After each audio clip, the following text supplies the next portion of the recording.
I'll read about it later. I can tell, yeah, I can tell you everything.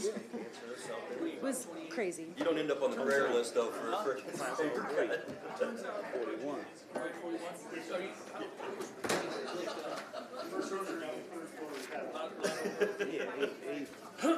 He in the 90s. There's a workers' comp claim in there somewhere.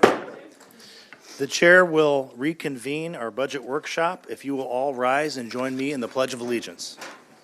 I pledge allegiance to the flag of the United States of America and to the republic for which it stands, one nation, under God, indivisible, with liberty and justice for all.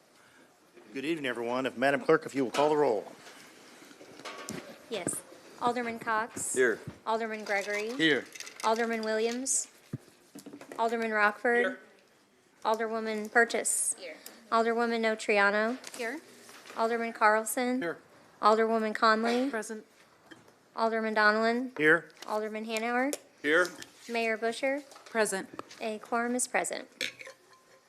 Thank you, Madam Clerk. This evening, we will first hear from the Police Department, then the Fire Department, and then CWLP. And on that note, Chief, the floor is yours. Thanks, sir. Thanks for the opportunity this evening to present our budget. With me is Deputy Chief Dodd, who's Deputy Chief Administrative Services. We also have Deputy Chief Josh Dunkel. Bring the mic up to you, please. Sorry. Deputy Chief of Field Operations. How's that, Tony? Is that good? All good. Yep. We have Commander Brandon Golden. He's the Commander of Administrative Services as well. And we have Calvin Gaskill. Calvin is the nuts and bolts and the brains behind this budget and really keeps the wheels on the road for us. So without further ado, we'll go ahead and get started.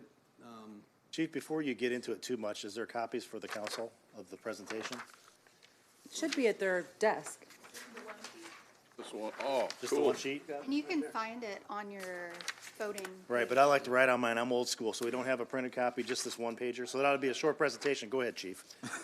one page. Thanks, Chief. Time's up. You said keep it brief.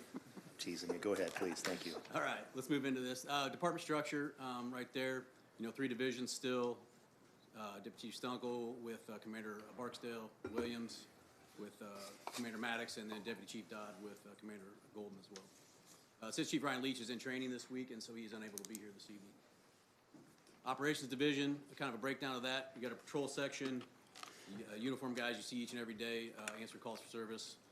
MPOs, hot officer, field training officers and evaluation, boat patrol, traffic services, and I'm not going to belabor you with each and every one, but that's the breakdown of Operations Division. Criminal investigations, you got your main ones here, crimes against property, crimes against persons. You got our PAC unit, which is our narcotics investigations, evidence technicians, as well as crime stoppers and street crimes and crime analysis. Administrative services, that's our fiscal department, also manages our community, our emergency communications, records, evidence, and supply, as well as planning research and our training academy. Sworn workforce, 269. We're going to maintain that 269 still. We'll still be there. We're moving into the civilian workforce. So our professional staff, what you have seen over the last 12 or 18 months is a huge jump in FOIAs. 400 FOIAs in December for body-worn cameras alone. So that's one thing that what a challenge that we're dealing with in our records division.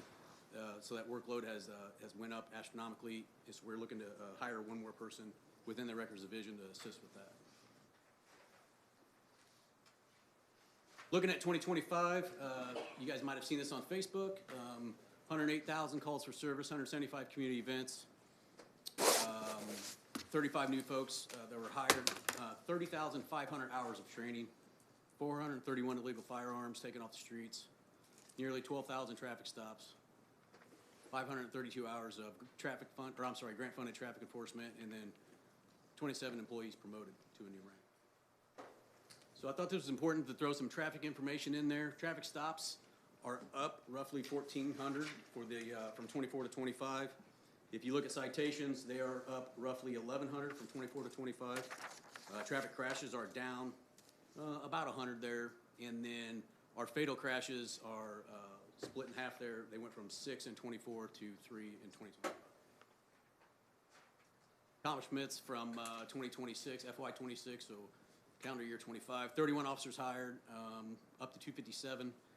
That's 13 new officers that are in McCletsy right now. programs that we've implemented. FUSIS program in our real-time information center, a little bit more on that on the next slide.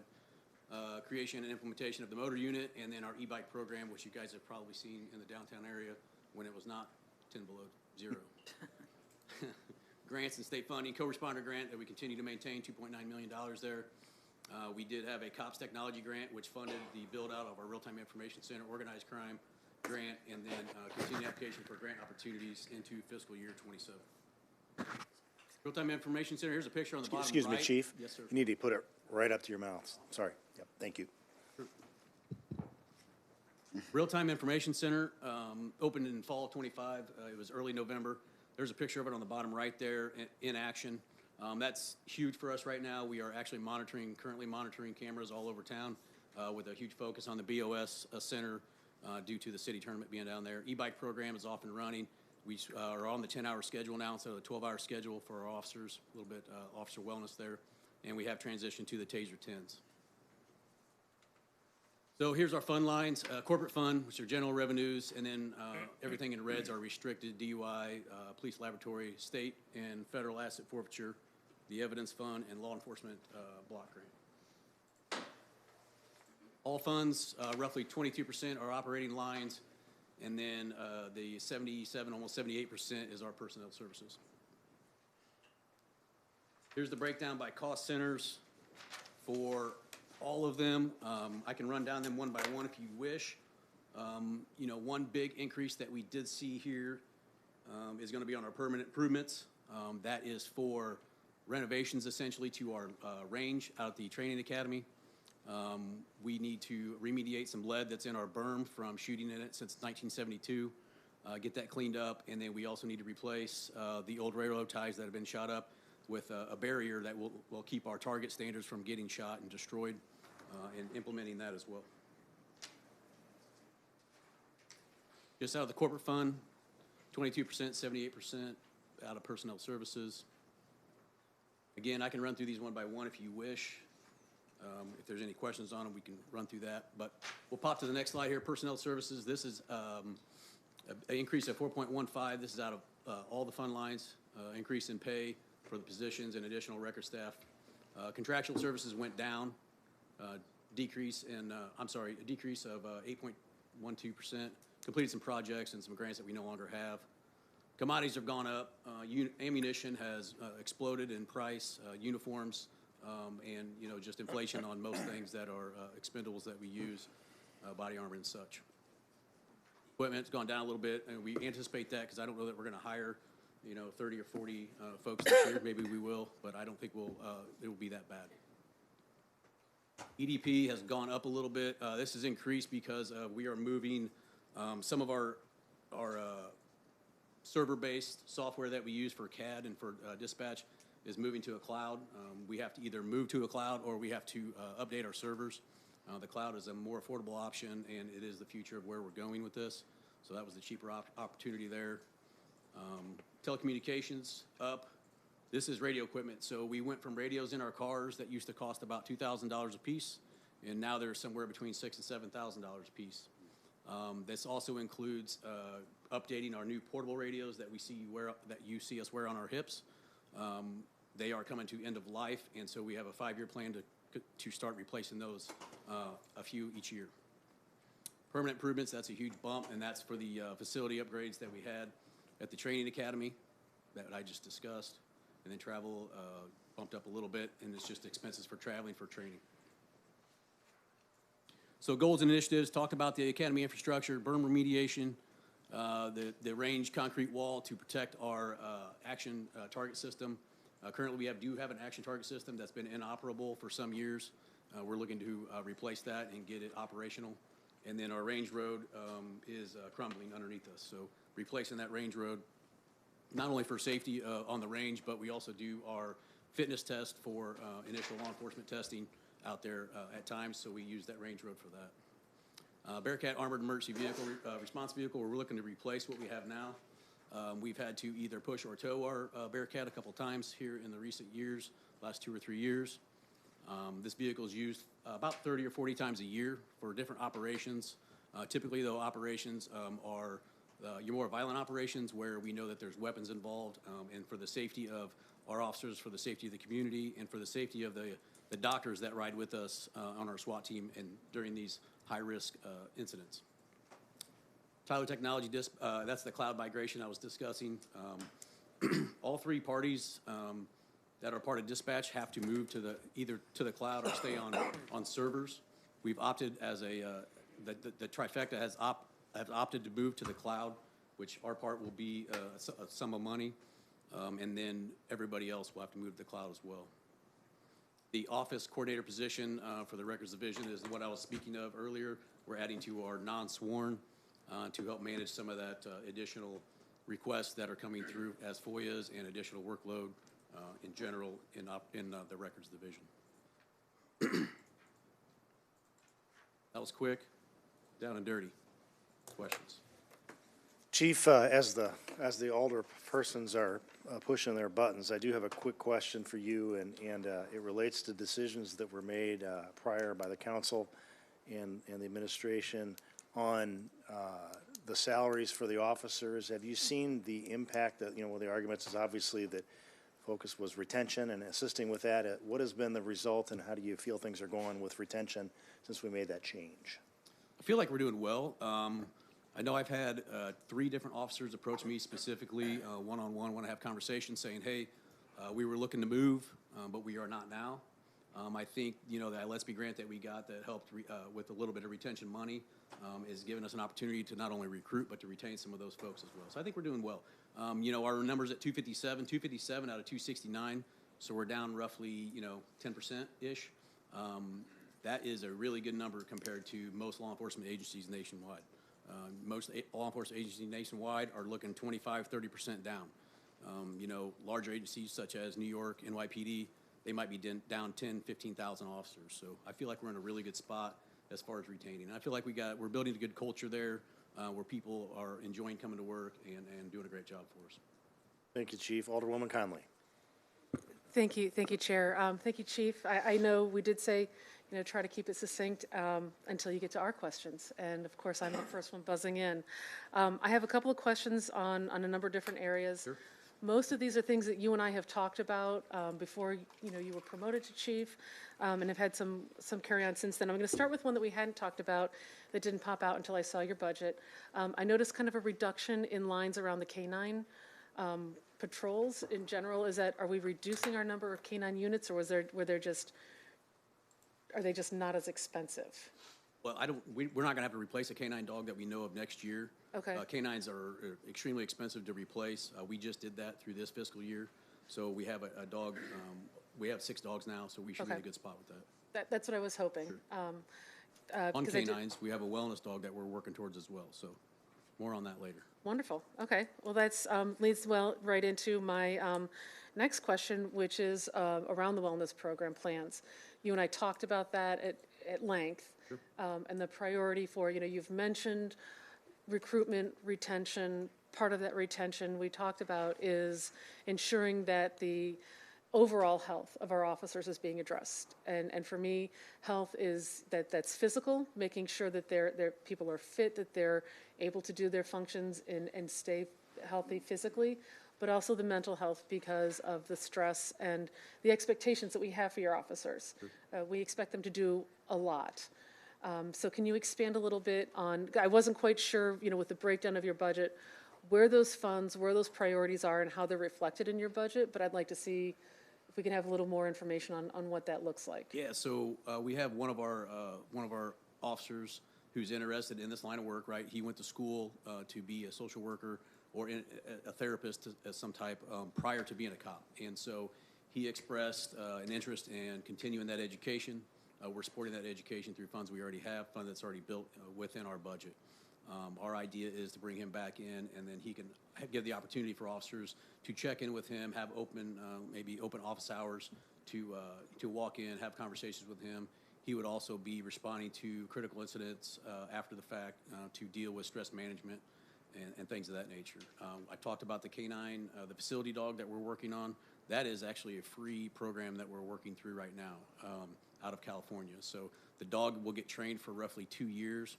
It will be a completely ADA compliant therapy canine for a facility, and it will be on premise at our police station during the day, most every day, and then it will also respond not only for victim advocacy, but also for our officers. So if we do have critical incidents, the dog will come in. We've seen some good luck with that. That's something that we've talked about as a department for probably 4 or 5 years, and we just never got it off the ground. So I think that's going to be a huge add. One thing we're working on right now, Commander Maddox has taken this by the horns, and he is working on rebuilding and refreshing up our gym. So our gym in the basement, getting some new flooring in there, some fresh paint, some all-new equipment, so we can get some more officers in there, get guys working out in what I call iron therapy. So question about that, and I get it, iron therapy is good. The more you can kind of have that physical outlet, are you looking at other options for physical activity? I mean, there are other ways. I'm just going to speak from my own personal experience. I'm missing my yoga class tonight for this. It has done wonders for me, not just physically, but also mentally. So are you looking at other alternative forms of exercise? And if so, what sort of support and encouragement? I realize that's a culture change. No offense to you guys. I see a lot of white men looking back at me right now. You know, and I understand not all men want to go to things like that, but if the culture is there, and that needs to come, that comes from you, and that's something else that we had talked about. So, kind of, what are your plans around things like looking at alternatives? So we had sent one of our folks to yoga for first responders to be a trainer in that. I think it was about 18, maybe 24 months ago. Came back, brought that back to the department. It didn't really catch on a whole lot, but that's definitely something we can leverage moving into 26 here and see if we can get a program built and start getting some attraction from our officers. Not only So our we've already officers. paid for this. Correct. So we have someone who's been trained. She's in the We've- back. Hi, Tammy. Okay. So, so I think that's important, you know, because if we're talking about your budget, we're talking about, you know, those financial commitments and expenses that if we've already put that money in, it's really important that we leverage that the most we can. And again, I understand that's not everyone's cup of tea, but if that culture comes, I firmly believe, it comes from the top. And again, when we met before you were sworn in as our new chief, that was one of the things we really touched on was those different ways that you have those mental wellness checks and balances for everybody. So I'm going to ask before my Alderwoman Purchase gets a chance to remind me, but I would like an update on the progress of how your physical programs exercise, both the gym, which I love the low cost component to that. Let's refresh and use what we have. But also, how are we maximizing training that we've already given to officers within the department? I'd like an update on that within 3 months. Okay. So just a status update. It doesn't need to be a full presentation before council, but I would like a report. So we'll say April, second meeting of April. By the second meeting of April, have a status update on what that looks like, mid-April. Perfect. Okay, thank you very much. Again, I love seeing us make these investments, but I want to see when they've come through the budget and we've allocated funds for them, how are we leveraging that to our best benefit? So that was so that kind of covers some of this. We're talking about promotions. Again, another topic that you and I have talked about. Just as a note right now, I hope by the time you come in next year for the budget hearing that we see more women sitting beside you, more women and minorities as part of your top command staff. When we're talking about recruiting and we're talking about retention, those are two areas that need to be built on, that need to be expanded. And we need to see that women and minorities have opportunities to grow and promote in our department. So I'm not going to ask. Well, can I speak to that just real quick? Oh, please do, So please we do, had, yes. one of our sergeants that's on the department brought together a group, Minorities in Blue, and they brought them to Springfield and essentially introduced them to the city, not only to the police department, not only to the things we're doing in the police department, but to the city in general, community stakeholders that from all facets of the city. So it was a great discussion between myself and this group. in my department in the group. We had some good conversations about what this looks like for them in our department. And I think this is an opportunity. This is one of many opportunities for Sergeant Peters was the one that brought these folks Okay. in. And so I think it's an opportunity for him to continue to leverage that opportunity from Western or whatever school we're bringing them in from, and get those people interested in our department. And we also have that similar situation happening with one of our female officers. She's a detective, actually, where she's going to have women in blue, and she's going to do essentially the same thing, bring them in, explain to them all the things that the Springfield Police Department has to offer, and the city of Springfield has to offer for them, and get them interested in that. And from there, back in 2012, 2013, 14, our minority numbers were not good. Right. They have been, trickling and trending up in the right direction. Right now we're running about 15% minorities in our police department. So, Okay. Of that 15%, we've had some trickling up of those folks that have decided to take promotional tests. So we have, both at lieutenant and the sergeant rank, and they're going to continue to move up. There's a couple more minorities and women on the promotional list that are going to have an opportunity to bump up to the next level.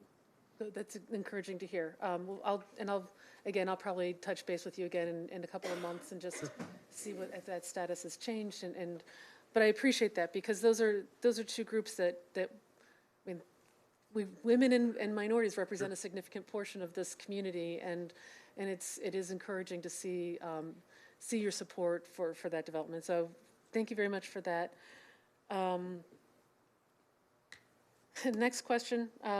When am I getting an NPO for Ward 8? Say it again? An NPO for my ward? I hear about it all the time. Yes, I need one person.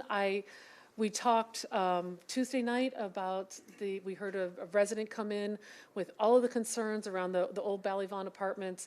That area needs a dedicated NPO. I've been patient. Yes, you have. I appreciate that. I want you to know I'm at the end of patience, and I'm expecting to see someone appointed to that. Well, they have been appointed. He was appointed, I believe January 2nd was his first day. Okay, I didn't get an email on that, and I should have. But I will tell you that the is problem important. is he is on military leave right now. So Oh, for crying we out haven't loud. had the opportunity. He's on annual training, so he'll be back, and then once he's When back, does he come back? we'll make the introduction. I don't know his exact date. Early February. Okay, who is it? Trevor Cordery. When he comes back, I will need an email with his name, his phone number, his contact information, so that he's introduced to me and he knows who I am. And then just let him know I will be planning some neighborhood meetings for him to meet areas that have been really struggling and need that constant, that sort of a presence in their neighborhood. Thank you. That's great to know.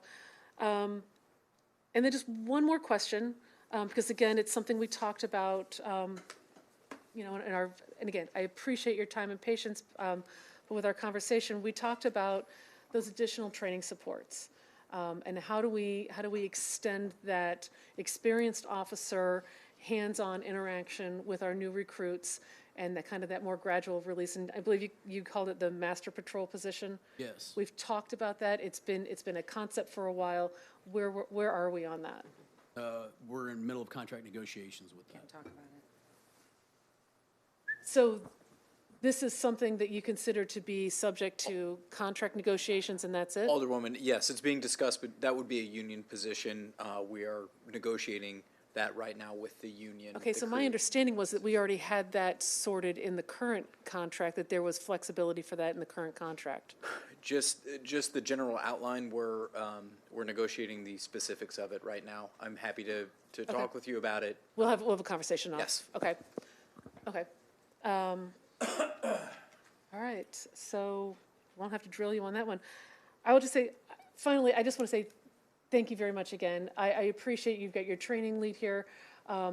Again, I want to encourage other council members, take advantage of the Citizens Police Academy.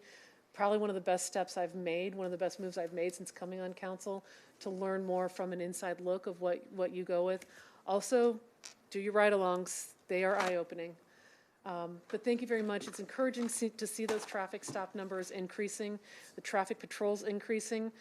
We definitely need that promoted more, but we need to see, we'll never probably stop asking you. I will tell you, on my way down Tuesday night, I hit 4 red lights, and I saw 6 people run through them. Every time. And it's it a was, challenge. like, I hit a green, and I went 1, 2, zoom, zoom. So we need to see more of that red light stop running. It's going to be a concern throughout the community. I know that's not going to balance your budget, but what it is going to do is offset some of the harms that we're seeing from these accidents. It's great to see the reductions. I'm also want to remind people, since people are listening to this, we have a personal responsibility to slow down when it's yellow and stop when it's red. It's the police, if you can make that known that you're going to be issuing tickets, that will help. I also think people need to remember that we have a responsibility to also recognize the rules of the road. So, thank you very much. Thank you. Thank you for your time, Chair. I'm finished with my questions. Thank you, Alderman. Alderman Gregory. Thank you. Real quick, thank you, Chief. Thank you, staff. On the minority command staff, people of color, that's something that we've always said. My former colleague, Senator Turner, always used to razz the chiefs when they came up. And, you know, I'll say when I first came in, the numbers were low, as we said, but our department has worked hard. The city has worked hard. We got about 40 minorities, and, you know, 31, 33 of those are black men and women, you know, in this field. So, you know, we can't sit here and act like we have not. We have.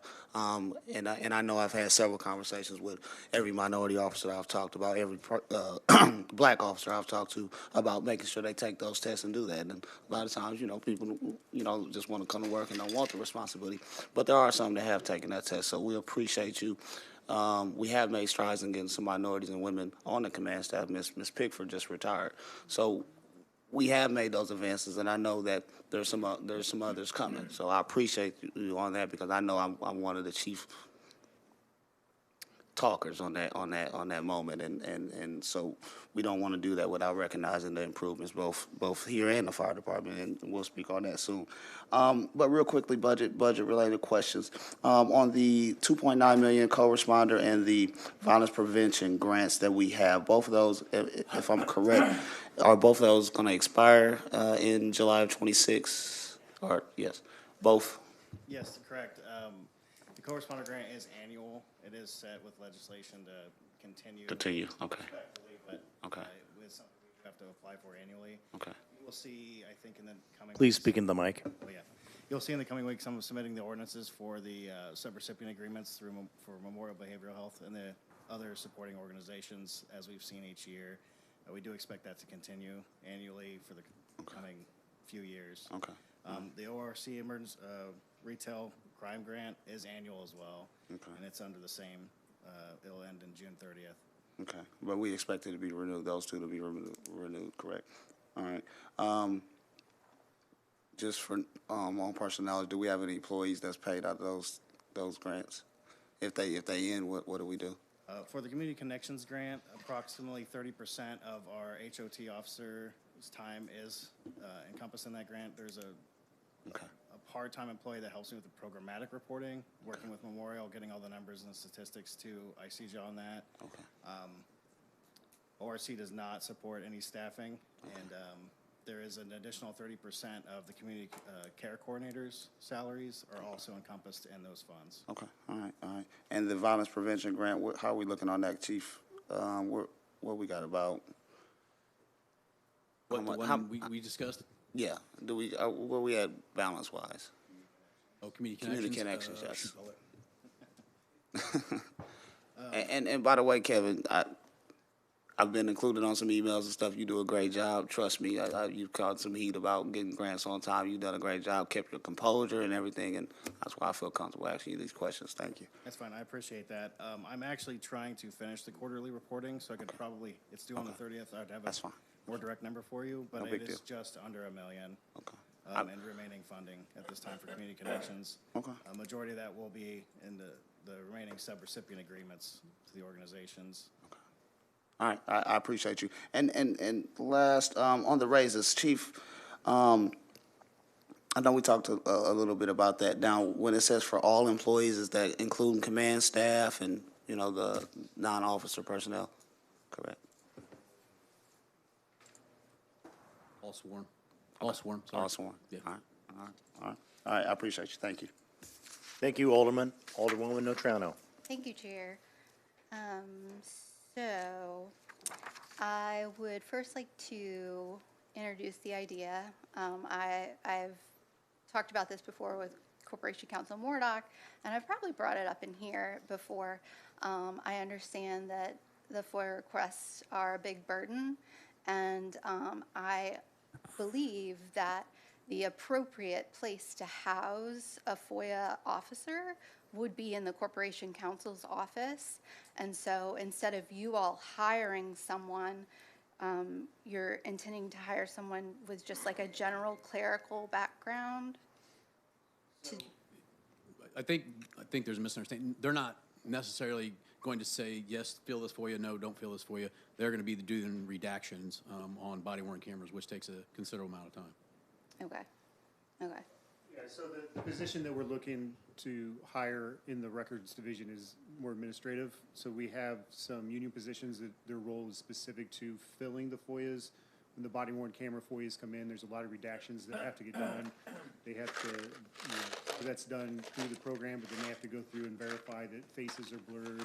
When they go through reports, they have to make sure that they're actually redacted. So that takes a lot of time for the ASME union employees to do.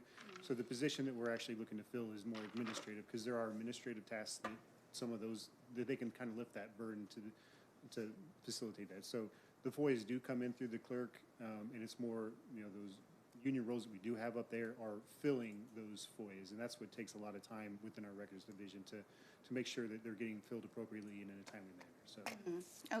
Okay, yeah, no, that's helpful information. Next question, or sort of a comment. Going off of what Alderwoman Conley mentioned about mental health and things like that, I've also brought up several times in here the need to use our data to identify officers who need help. Have you thought about that? Made any progress? I know the prior chief was meeting with a firm who could figure out a way to utilize our information. Has there been any more? So, yeah, I know Chief Scarlett had looked into that. I don't know where he ended up with it necessarily, but it's something we can definitely look into. I can't remember what the software was, but we can definitely look into that. Okay, yeah, because a lot of times people might not know that, their mental state isn't normal, or they just might not be aware, be in the thick of things, and some people, are shy about asking for help. So I think if we could break down those barriers and offer more support to folks who have been identified as potentially needing more support, that would go a long way to helping morale and helping police community relations, and sure, it would save money somewhere down the line. So yeah, just to speak to that real quick. So one thing, there was a group of us that went out to Denver for the International Association of Chiefs of Police, and through that we brought back what we call the Family Academy. And so when we hire our officers get all these resources, and we just pile all the information on them.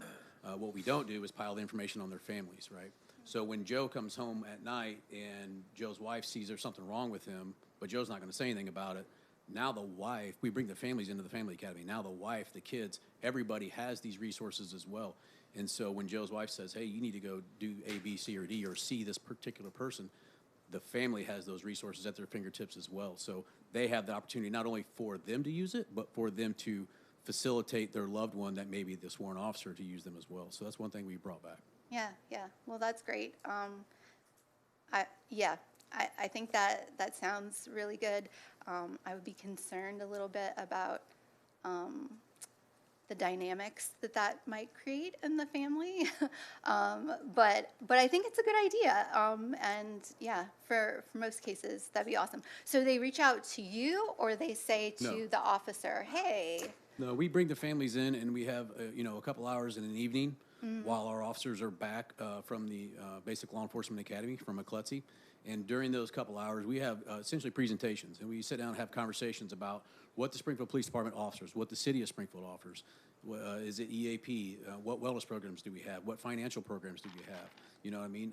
And all the things that we offer as far as our wraparound wellness programs are concerned. And not only do we talk about them, but we give the opportunity and the accesses to the loved ones of the officers, so they have access to them for themselves. Okay. But they also, if they see Joe's coming home and he's had a bad day, hey, maybe I think Joe needs to go talk to somebody, Joe's wife can say, hey, I think you need to go talk to somebody, and here's the resource. Sure, sure. So- And in most cases, I would say, yeah, that would be helpful. But in the cases where that wouldn't be helpful, that's where I think it's really incumbent upon the department to identify those individuals, if you know what I'm saying. Sure. So my last thing, the armored vehicle. I did not know what it was, so I Googled it. And I got to say, I am not on board with this. For those who also don't know what a Bearcat is, it is designed for military use. It does say law enforcement and paramilitary. It can handle high caliber rifle rounds, mortar frag grenades, and IEDs. Handle 230 mile per hour winds and 40,000 pound impacts. So I have a real problem with the, what do we call it? The trend, the pressure of militarizing the police, and to have a military vehicle in the Springfield Police Department, if we don't already have one. I just think it's not a good use of $400,000 and not a good look. And I don't want this to be a tool used to create the mindset in our officers that they're not public servants, they're here to defend something. Because that's scary. We see that a lot right now on the news, right? So can you outline some justifications for the Yeah. need for this? Sure. It's not a new vehicle to us. We already have one. It's a replacement. We use it about roughly 30 or 40 times a year. And this vehicle is typically used for those barricades. Folks that have barricaded in a house and they're armed with a firearm. Or search warrants where we know that there's firearms in the house and we know there's propensity for those folks to use those firearms against other people and or law enforcement. So that's when we use this particular vehicle. This vehicle goes on all of our SWAT callouts, and when it goes out, it houses our emergency docs. So we have trauma doctors that are embedded into our SWAT team. These trauma doctors are from local hospitals. They ride in the Bearcat, so in the event that something happens, either to a civilian or to an officer, they are right there on scene. They're protected, so they're not going to get hurt by anything inside the Bearcat. We've also used it to rescue a subject out of an attic once and transport them to a safe place. So I understand that the militaristic look of it, but there is an application here in Springfield.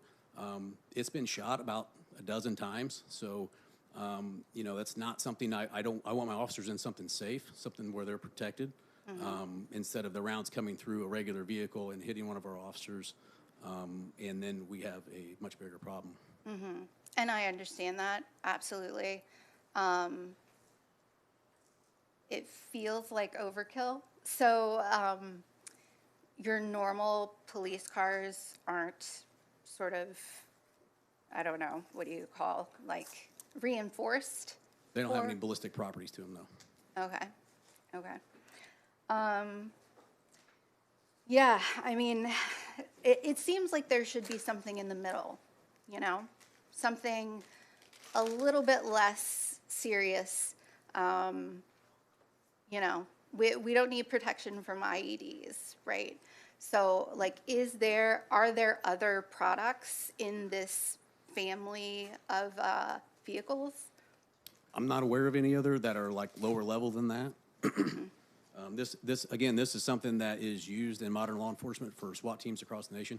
There is no other regional SWAT team in this area. We are the SWAT team. So if somebody has a hostage barricaded and they need us to get in between the bad guy and the good person, we are it. And in order to do that effectively, we have to have the ballistic protection and the ability to get on site safe and effectively. And that's what this Bearcat does for us. Okay, so I would just like to, perhaps you could email all of us, if you would do some research on other vehicles that could withstand rounds from a typical gun that would be used by a resident. That'd be great. That would be great.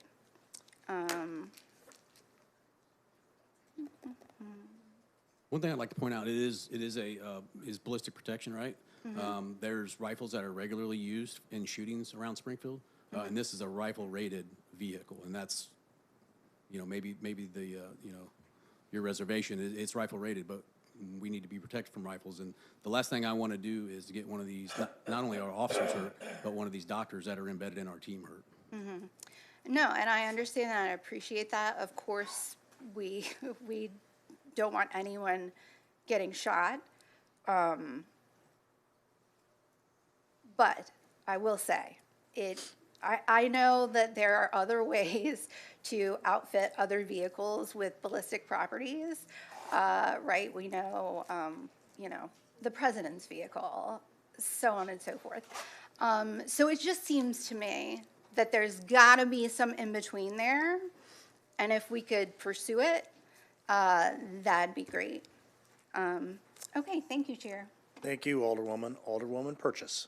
Oh, it's hard to come behind everybody. I echo some of the comments that I heard, and not to belabor the point, but I was going to ask you a little bit about the Bearcat emergency response vehicle too, and about the mental health of our officers as well. And I guess this story kind of ties in, Chief, because it's a lot of social media posts right now about someone who's paralyzed in the hospital and our officers are watching them. So I didn't know if like this Bearcat emergency response vehicle, if that was something that I could be familiar with to say when you said it was a doctor that's in there. That's the first time I'm really hearing about this.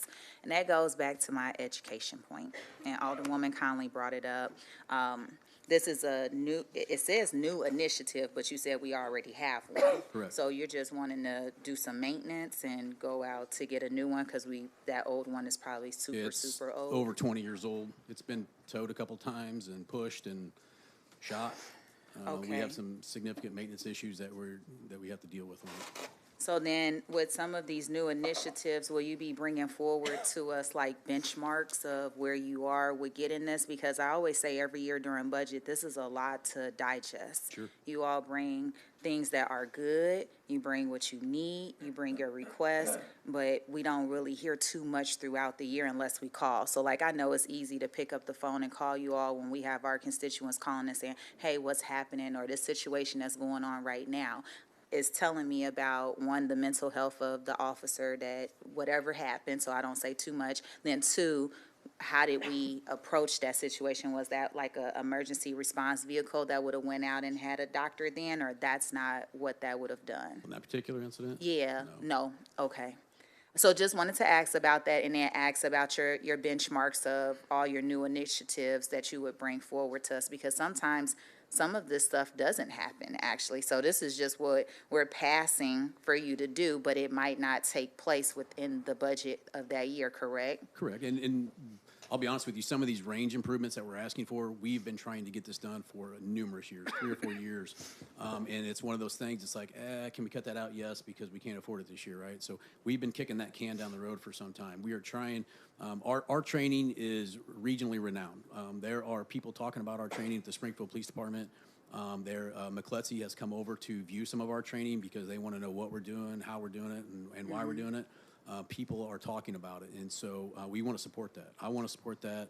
with the infrastructure and equipment and stuff that And we need to before I be at. forget my thought, Chief, for interrupting you, I want to be very supportive too, but I think what's really frustrating for me is how you just said it's been 20 years since you had a vehicle replaced or maintenance been done to it, and then this facility as well. And then we just had the fire department where we had to do 3 firehouses. We had to order, I know I'm gonna get this word right, apparatus, right? Okay, I always say fire trucks, but had to order all this stuff, and then guess what? We take the burden of it, and I'm not trying to call. I love Alderman Hanauer, but like he has said, hey, I'm not gonna be here. So we're taking in the grunt of when we pass this budget for the next 2 to 5 years, we're gonna be filling this. And we know that these are services and we know that these are programs, we know that this is maintenance that's needed, but we gotta figure out how to stop letting things, as you just said, get kicked down the road. The can get kicked down the road, and now we're stuck with trying to do everything all at one time. Look like DC Dodd trying to tell you something. Well, I just want to point out that the Bearcat that we do have was given to us by ILEA. So it was a free Okay. piece of equipment in 2006. So we I don't was have any still money in high invested in it school. now. Yes, we do have maintenance that we continue to upkeep on it, but I was in high school, then went to college, and now I'm here. So to that's say how that, long that's right? been. Sorry. So that's my one ask again throughout the year as you're doing these new initiatives. Please bring us something to show us what you're doing or what you had to cut out because you just didn't have enough time. Or I know too, since COVID, we've had this issue where you guys can't get some of the vehicles in enough time, you can't get it wrapped in enough time. So I'm also looking at the funds that we say yes to in the budget, but they don't get used. Is that being rolled over? Are you using it for something else within that year? I would really, really appreciate it, because sometimes I feel like a broken record up here when I'm saying throughout the year, could we have a future forecast, or can we just have some benchmarks of what you all are doing and let us know so we can be helpful and share that with the community too for you. okay, great. And I just want to commend to, I see Officer Tammy, I have took it upon myself to try to go and meet with our union constantly so that I can also just learn about some of these things you're doing or any concerns that I have that leads up to our budget. So you all are doing a good job, but I'm still going to have like my request that I need to hear from you all. I don't want to be as direct as Alderwoman Conley, because I felt like the mom was in the room when she was like, I need this, I need that. Don't worry about it. So, but I will be asking you for some this year. Sure. And I would echo what Alderwoman Conley said about the CPA, the Citizens Police Academy. You get a snapshot of what we do on a daily basis. You see all the equipment that we have, the technology, the Bearcat, and other equipment that we have, and I have an opportunity to maybe use it or maybe climb in it, check it out, have conversations about it. So Okay, yes, I would love to. Alderwoman, can I add to that real quick? Come to the open house as well. They had an open house at the Training Academy. People in the audience were there. I spoke to them when I was there. Come see that as the alder people. Okay, I would You love would have saw that. the Bearcat there. I would love that. My last thought that I had too was, you made me forget, Mayor. Sorry.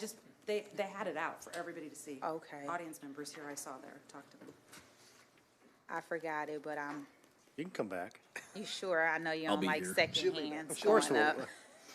Okay, I'll try to remember it. Thank you. Thank you, Alderwoman. Let the record reflect, Madam Clerk, that Alderman Williams has joined us. Alderman Carlson. Thank you, Chair. Chief, you guys have a tough job, obviously. I mean, your number one job is really protect the citizens of Springfield, as well as your staff and all the employees. And yes, sir. to me, whatever tools, you guys need, I think we need to be helpful and help provide that.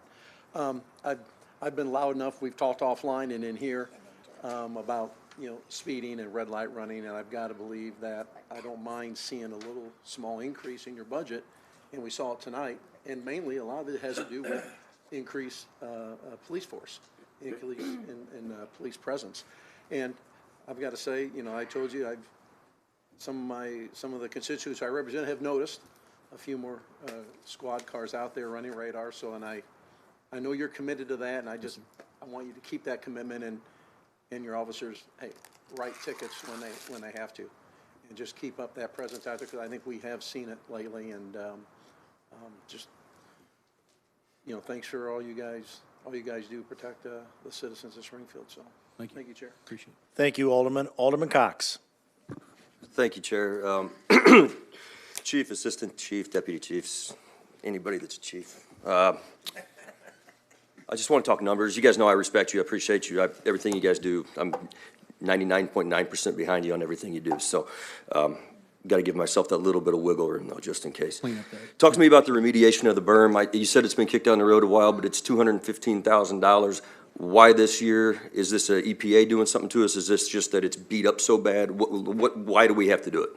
So we have the berm refaced essentially every year. We Okay. have people come in and put dirt back over the top of it, right? It's been collecting lead since 72, 71, 72. So we are, that lead coming out of, with firearms has been in that berm for some time. This is proactive instead of being reactive. Before anything happens, there is some standards through ILETSB that we need to meet as far as it comes to our range, and our range is used on a daily basis. Sure. So Okay. this is something we need to do. We're trying to be proactive with this before we do get in a pinch. All right, and you said that, we're kind of renowned for having a great facility and what have you. Is there any profit in that for us? Do we charge other police departments to come use it? Yeah, we charge a nominal fee for other people to use our. All right, well, as long as we're not just, giving it away. All right, thank you for that. This Bearcat, again, if we need it, we need it. I'm not gonna argue that with you at all. I mean, I've seen the one, the county used to have one. I saw that in action one time, over by, kind of by the Shields area in that neighborhood in the county area over there. Here's my question. When will we get it? Is this something that if we pass this in February, we're not gonna see it for 3 years, like the bookmobile? It's 18-month lead time. Okay, how much of that do we have to pay up front? I'm not exactly certain on that, actually. Okay, that'd be interesting. I don't know, Ms. Ramona, is that something we can find out? Or would that be through you guys? I'll check into it. That'd be great, because, I mean, we may be arguing about nothing if we don't have to pay the $415,000 for another 2 years, you know? Maybe we can figure out some other movements, that's all. DUI vehicle for $120,000? Or is that out of a grant? Grant, I believe it's the JAG grant, right? Okay, So the DUI fund is actually 60,000 of that is reappropriation funds. We Okay. currently have 11 vehicles on order. okay, Of which 60,000 of that is being from the DUIF funds. And then approximately 60 for the next recurring order during this coming fiscal year. So okay, that makes 11 sense. actively, hopefully showing up in the next few months. But it's encumbered. They're not going to arrive until FY '27. Okay. Is that the same with the 6 Ford Explorers? Similar situation? Okay, okay. I think that's all I have. Thank you. Thank you, Chair. Thank you, Alderman Gregory. Real quick, the Bearcat, I'd rather not have it, but I will say just for my colleagues' education, I have seen it in use. There was issue in the community where some kids got shot at or shot. One of them, I believe, was hit, and, they had to use that vehicle to hide behind while they coaxed him out. And, I definitely seen it in use.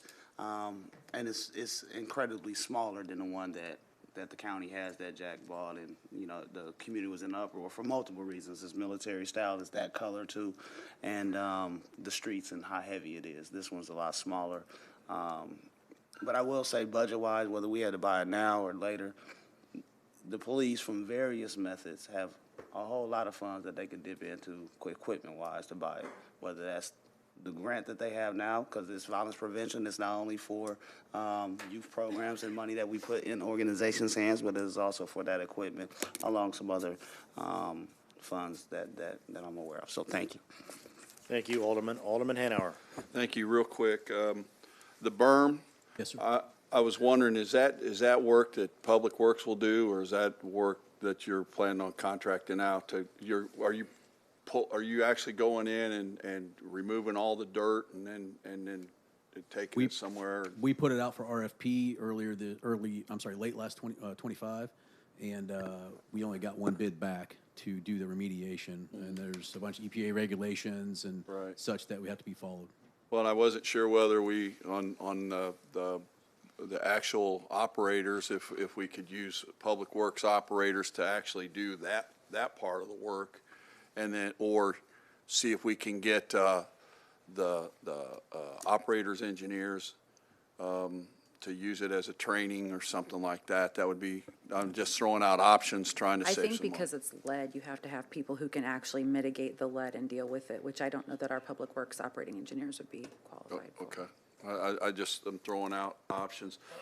Same thing with the vehicle.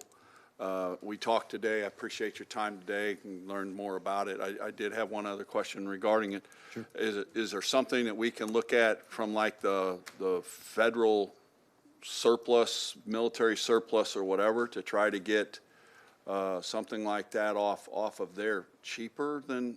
So through LISO, what we've Yeah, whatever. historically seen is you get an MRAP, which is a military vehicle, which is Right. what the sheriff's department has as their armored vehicle, and I think we definitely don't want anything like that.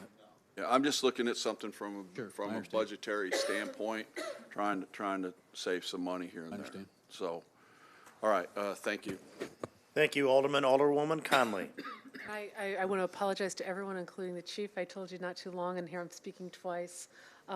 But I do just want to say, I work closely enough to the training areas that I do hear how often you guys are working up there. But I also want to really emphasize how much I appreciate the investment in the training infrastructure that we have.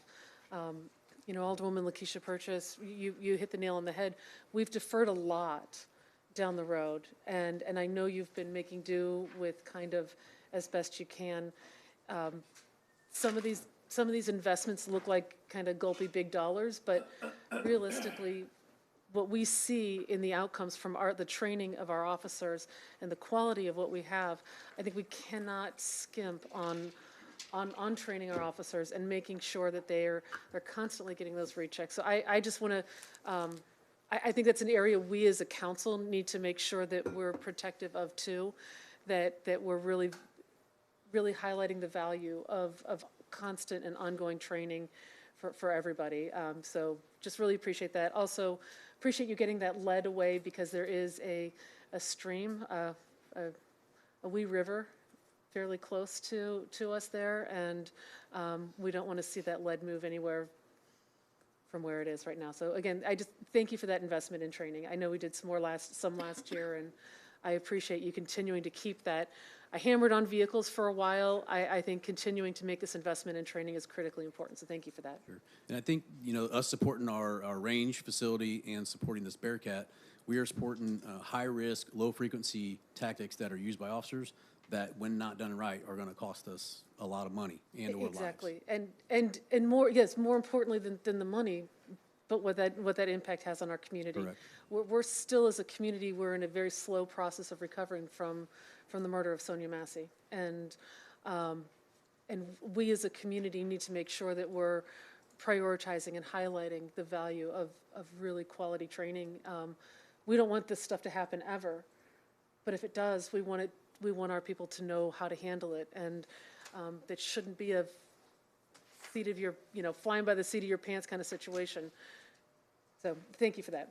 Appreciate it. Alderwoman Natriano. Thank you, Chair.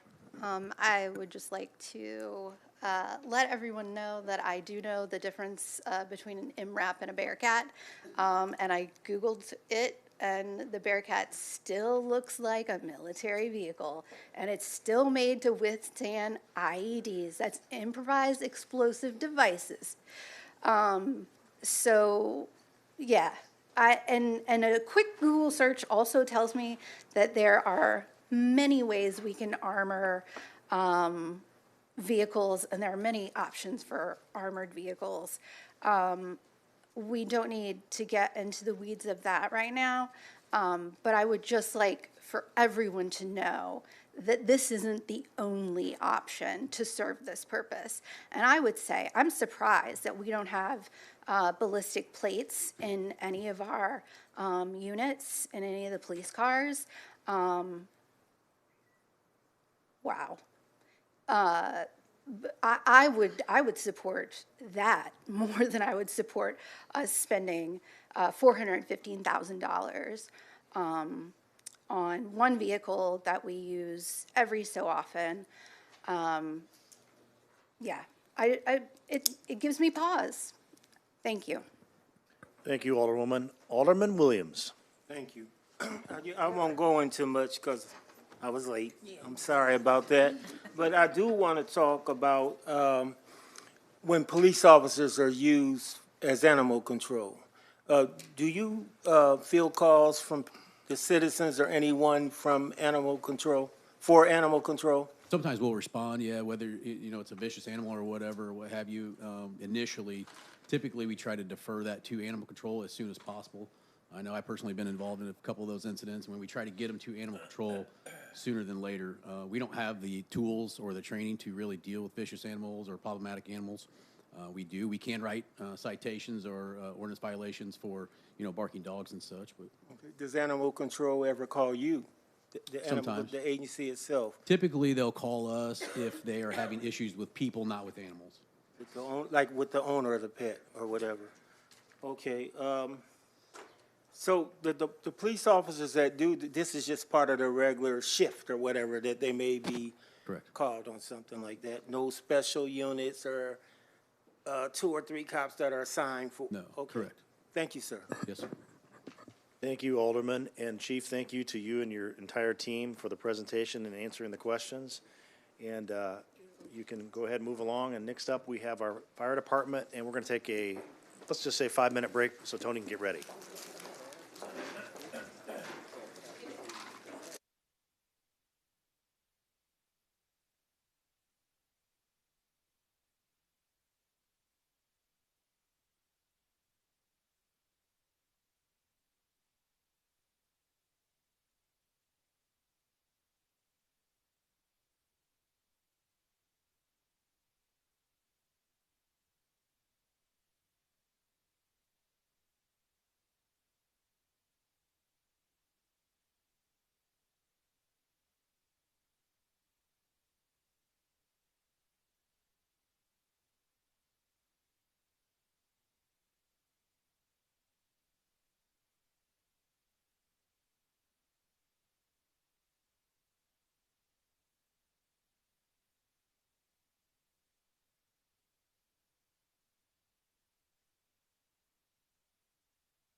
Thank you.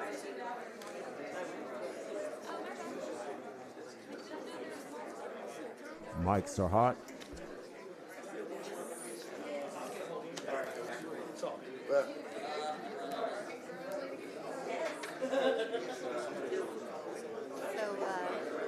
just reading your email. Yeah.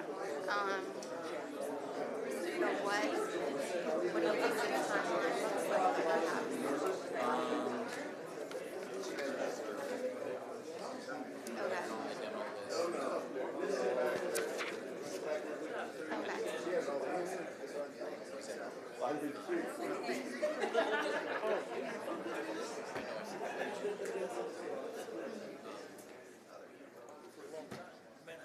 I had the easiest question.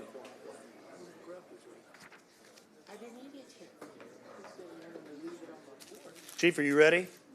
I'm ready. Tony, are you ready? Been ready. Okay, Chief, the floor is yours. All right. Good evening, Mayor, members of the council. Thank you for the opportunity to present the Springfield Fire FY27 budget. I'm Fire Chief Nick Zumo. This budget is focused mainly on reliable emergency services for our community, meeting our contractual obligations and making responsible decisions that account for long-term operational needs rather than short-term fixes. I'll walk through the key areas of the budget and explain how it supports the continued service delivery of the community safely. First of all, I want to just introduce my team. I have Olivia Kerrigan, our fiscal officer, Assistant Chief Julie Plunk, Division Chief of Operations Eric Helms, Division Chief of Fire Safety Todd Taylor, Division Chief of Training Jerry Pettit, Deputy Division Chief of Fire Matt Wood, Deputy Division Chief of EMS Bryce McCormick, and Personnel Officer Denise Bowman. Now I'm going to walk through the FY27 budget breakdown by major category. I want to acknowledge up front that the overall Springfield Fire budget reflects a 13.95% increase. Standing alone, that number can appear significant, but it requires context that we'll go over. Personal services account for approximately 85% of our budget.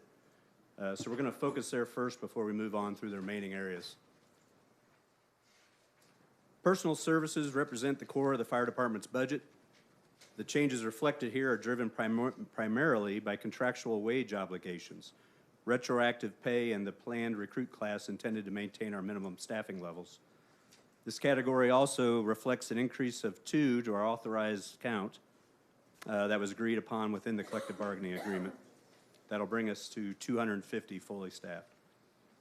I do want to note that the collective bargaining agreement was not ratified until late FY26, and the negotiated wage increases were not previously built into the FY26 budget. As a result, the FY27 budget reflects the impact of 2 years of negotiated wage adjustments occurring close together. Supplemental appropriation went through Tuesday on first reading, so you're going to see that coming through to take care of the FY26 adjustment. But the optics of the FY27 increase are affected by that. Finally, the recruit class of 21 reflects planning anticipating retirements that we have coming up.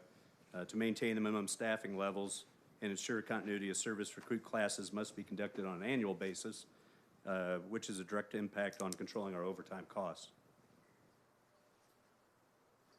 So the remaining approximate 15% of our budget represents our true operational funding. These dollars support everything outside of personnel costs, from uniforms, personal protective gear, or tools, equipment, both for firefighting and EMS, to facility upgrades and maintenance across our 17 fire department facilities. This portion of the budget also supports the department's fleet.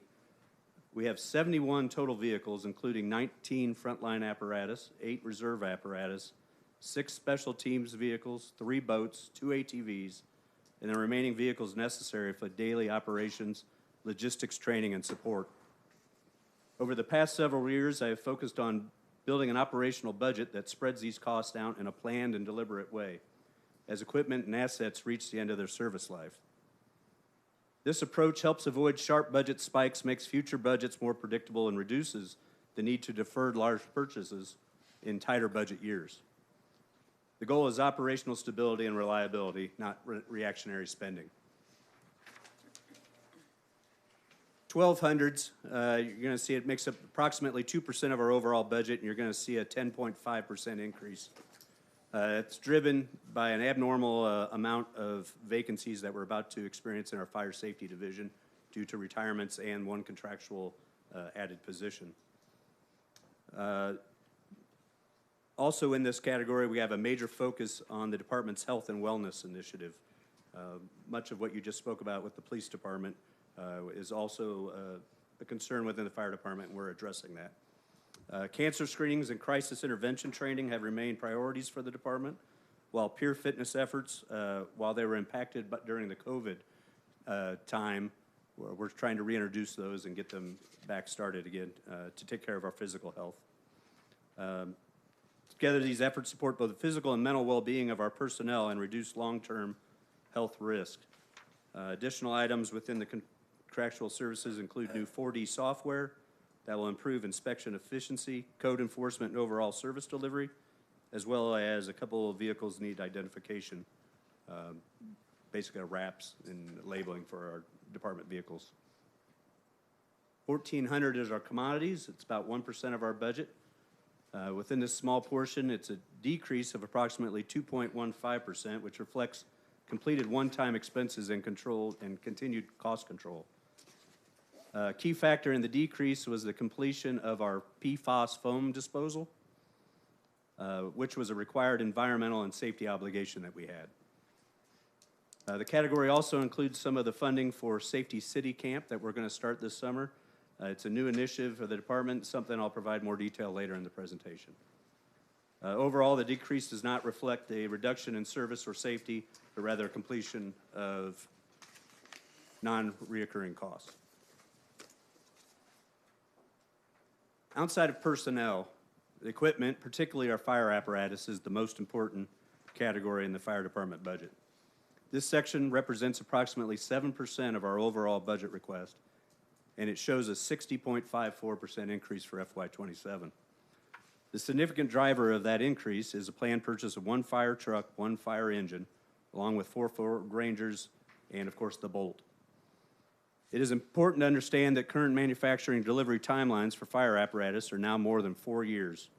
The reality requires decisions to be made well in advance to meet future operational needs, not just current conditions. For equipment outside of apparatus, the department already follows predictable replacement planning. Items such as SCBA, large fire, and medical tooling, specialized rescue equipment, they're all tracked, scheduled, and replaced based on conditions and service life. Over the past several years, we have made a deliberate effort to establish and follow those schedules. That progress did not happen by chance. It was a conscious decision to move away from reactionary purchasing and towards long-term planning. Fire apparatus must be treated the same way. For the past several years, I have continued the work that many of the chiefs before me have pushed for by advancing a true apparatus replacement program. Apparatus are critical maintenance assets and must be planned, scheduled, and funded consistently, just like every other major equipment item in the department. Without discipline in that process, we cannot stay ahead of escalating costs or extended manufacturing timelines.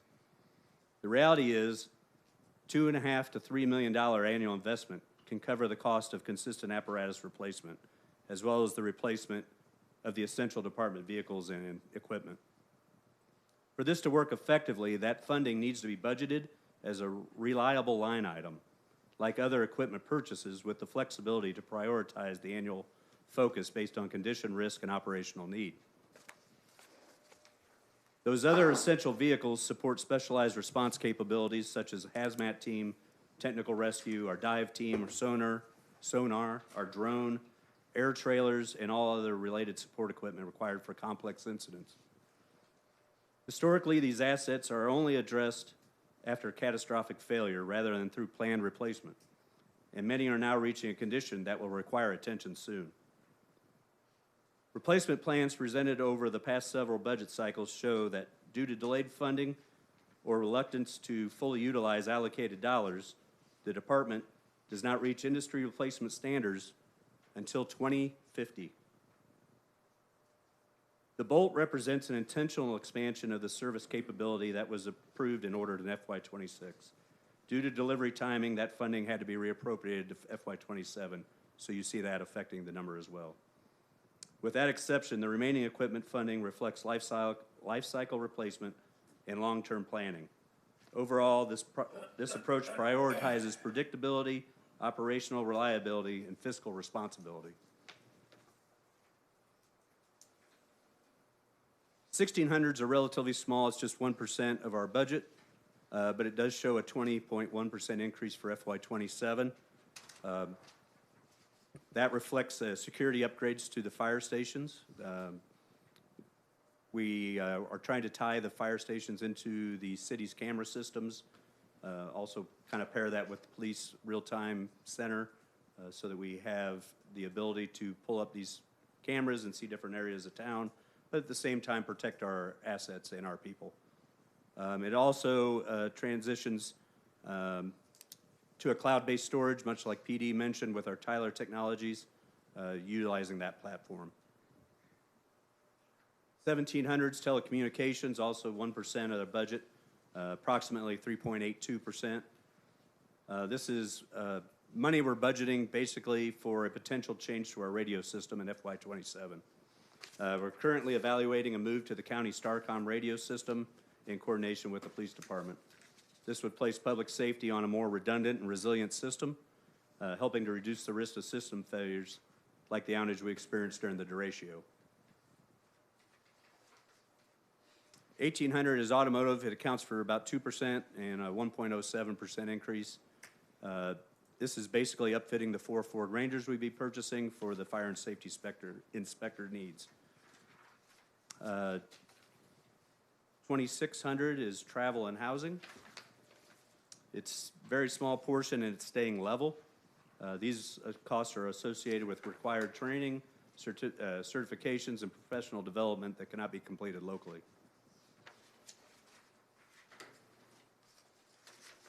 The permanent improvement lines, about 1% of what we're budgeting. You see a 56.6% decrease in FY '27. That decrease is largely reflective of the completion of Station 9 remodel, which wrapped up in November. In addition, facility improvement work has been completed over the past several years and has reduced the overall level of required investment this year. While the category is lower, we continue to move forward with several major projects, including the completion of the department-wide fiber optic upgrades, with only Station 3 and 11 remaining, roof replacements at Station 4 and Station 7, and roof and window replacements at the Children's Safety Village.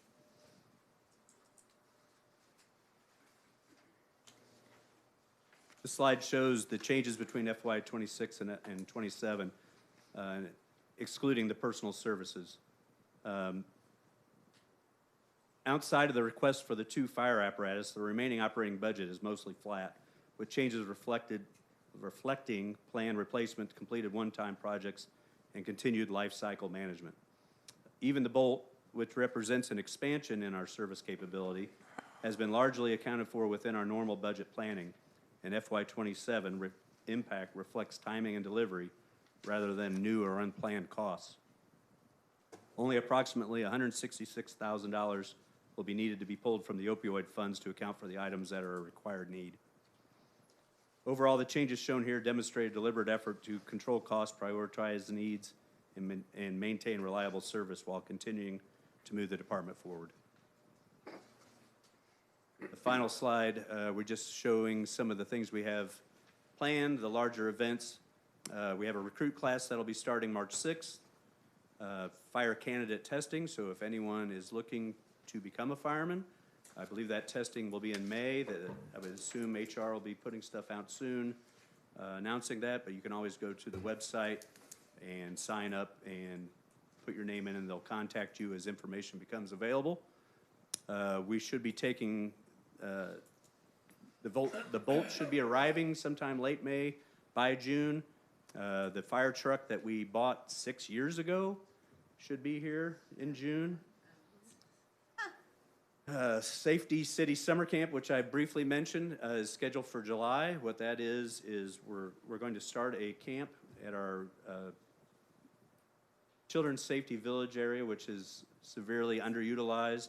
It's going to be a summer camp for kindergarten-aged children. Different days, police, fire, different organizations will take a day and teach a half day of safety-related events to these children. It's just our way of trying to get more involvement with the community. And then, obviously, the Beacon, which we've all talked about other times, will be launching this summer, and we're still working towards that. So that completes what I have, and if there's any questions. Yes, thank you, Chief. If you could, refresh my memory. A few years ago, we bought a considerable number of fire engines and trucks and so forth. It was, I believe, in the neighborhood of 7, is that correct? It was 6. 6, okay. Yes. Well, you probably wish it was 7. I'll take 7, yes. But, you know, I know it takes a while, and you've alluded to that a couple times during this presentation, to actually receive and have those fully operational. But how did we fund those vehicles? Do you recall? Even if you're kind of ballparking it for me, I mean, did it come straight out of the corporate fund? Did we finance If I them remember with- correctly, it came out of 3 separate funds, I believe. And that was all prior to my joining the administration, but I believe a third was the corporate fund. I think a third was a bond, and I don't remember where the other third was. Chief, the budget director knows if you want her to answer. We had loans with JP Morgan. So they were financed over a period of time. What is, and that kind of alludes to my next question, what's, as budgeted, what is the source of funding for these vehicles that you have in here? Currently, I just have them in as general fund. Fund number 1? Yes. Not even, okay. And what, we talked about the timing. What kind of requirements are there with, let's say you buy a new fire engine, I understand the difference between an engine and a truck, but you buy a new engine, it's, you know, X $100,000, how much do we have to come up with initially? Well, you can defer the entire payment till delivery, or you can pay in advance. There is a significant savings, and I'd just be guessing offhand, but I believe it's about $100,000 savings if you pay in advance. Have you worked with OBM on financing options so that it doesn't all come out of Fund 1 immediately? Not yet. Okay, I would encourage you to do so, obviously, Sure. and I know you're on that, so. Really, that's the only questions I had. I just wanted to take this opportunity, though, before we get to the long list of alderpersons wanting to ask you questions and make comments, just how much I personally appreciate everything you and the men and the women of the department do. It's, again, like a police department, it's not an easy job. You go into situations that aren't pleasant a lot of times, and you do a phenomenal job. You make sure our firefighters are trained and prepared, and when there's a problem, you try to deal with it, and I just can't thank you enough. We appreciate that. Alderman Rockford. Thank you. Thank you, Chief, and your staff. I got 9 questions, so just bear with me till 7:30. But anyway, getting to the trucks.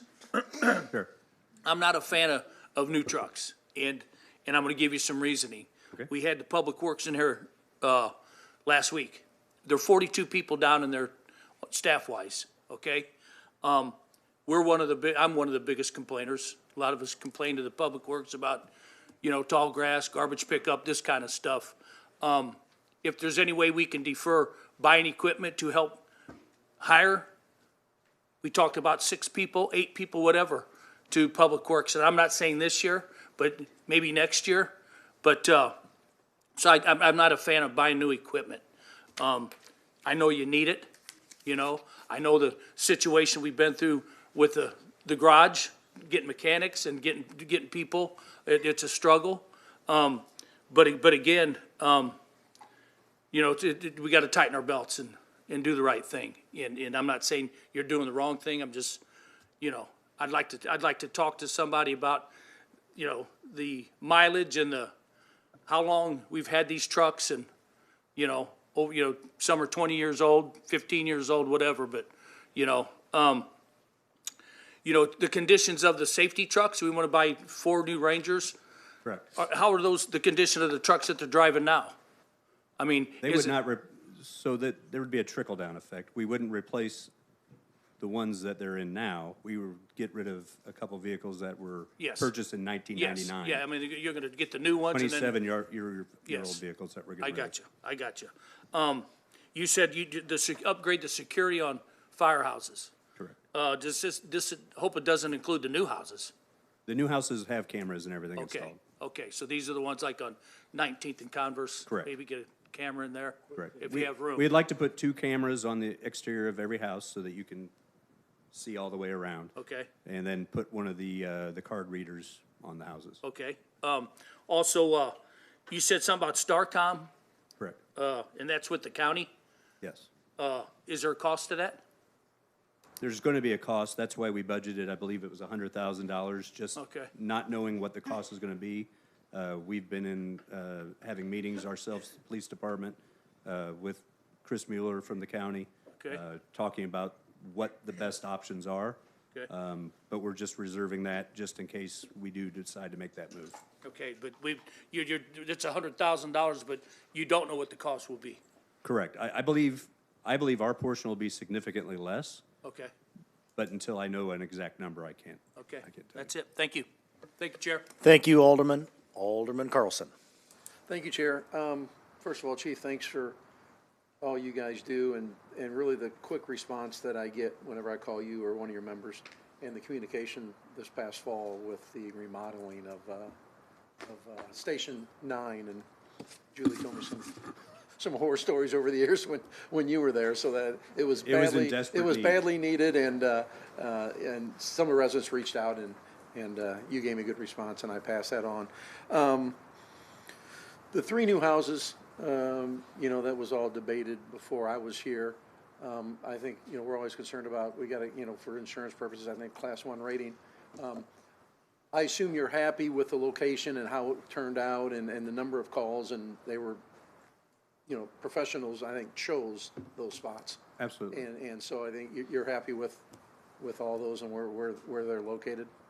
I mean, we'll always take more firehouses. No, yeah, so, okay, that's good. Thanks, Chair, that's all I have. Thank you, Alderman. Alderman Williams. Yeah, thank you, Chair. And thank you guys for coming. I appreciate it. So, and does your department make money or charge any other village, municipality for fire protection? Yes, we do. I believe we have,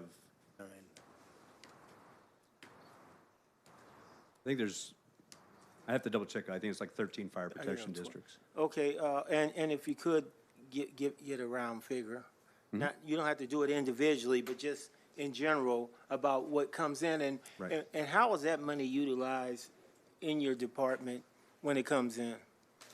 Do you want the budget director to answer that? That comes in, it goes to the general fund. It goes into, oh, okay, interesting. Then, well, I might as well. Do you still do like the movies and send a truck and a ladder and get the cat out the tree? I'm going to my favorite subject of animal control and calls. We try not to Do you if it get can be those avoided. kind of calls, any kind of calls for animal Get them, control? of course we get them. You get them. Ducks in sewers, cats in trees. I've seen that. So, All kinds of so actions. what do you do when you get them? As far as It's kind personnel of and a usage? fine line, and depending on the operation, I mean, we try to help as much as we can. Okay. And it would be just the guys that are on their regular shift that would? Yeah, if a rig is available, they stay in service and go help and do what they can. And if a more important emergency pops up, they would obviously prioritize that. About how many times a year does something like that happen? That, I'm just trying to put a cost, so when I have these future meetings, Sure. I want to be able to say, well, our police, I mean, how many times our do fire- special requests come up? yeah, that kind of thing, or the major things, not so much the cat in the tree, but that's major if you're looking at. Thousands. Thank you. That's all I needed to know. Thank you, Mr. Chair. Thank you, Alderman. Alderwoman Conley. Thank you, Chief, and to your staff. I also really want to thank you for ending and acting as if there might not be questions. Well done. Well played. Appreciate that energy. I want to commend you. I understand the kind of the gasp of your increase in in some of those investments, especially the vehicles. Those are big numbers. But again, we have seen what happens when we defer critical infrastructure maintenance. And your trucks, your vehicles, and your people are part of our critical infrastructure. So I appreciate seeing another class going in there. I certainly encourage you to do, and I know you will, do as much outreach as you can for recruitment so that we get as broad-based a class as we can. I'd like to say again, I know we put energy and resources into the Explorer program. I would really like to make sure that we're extending kind of a bridge between the Explorer program and then that opportunity to finally come and test for the department. I think that's a homegrown pool of candidates that I want to make sure we're capturing them as much as we can and keeping them within our own fire department. I don't have a lot of other questions on the rest of your budget, just some things that I couldn't see that people have been asking me about. And it's largely around those smaller community programs, which you guys do so well. You do community outreach and engagement with people so well, and I appreciate it.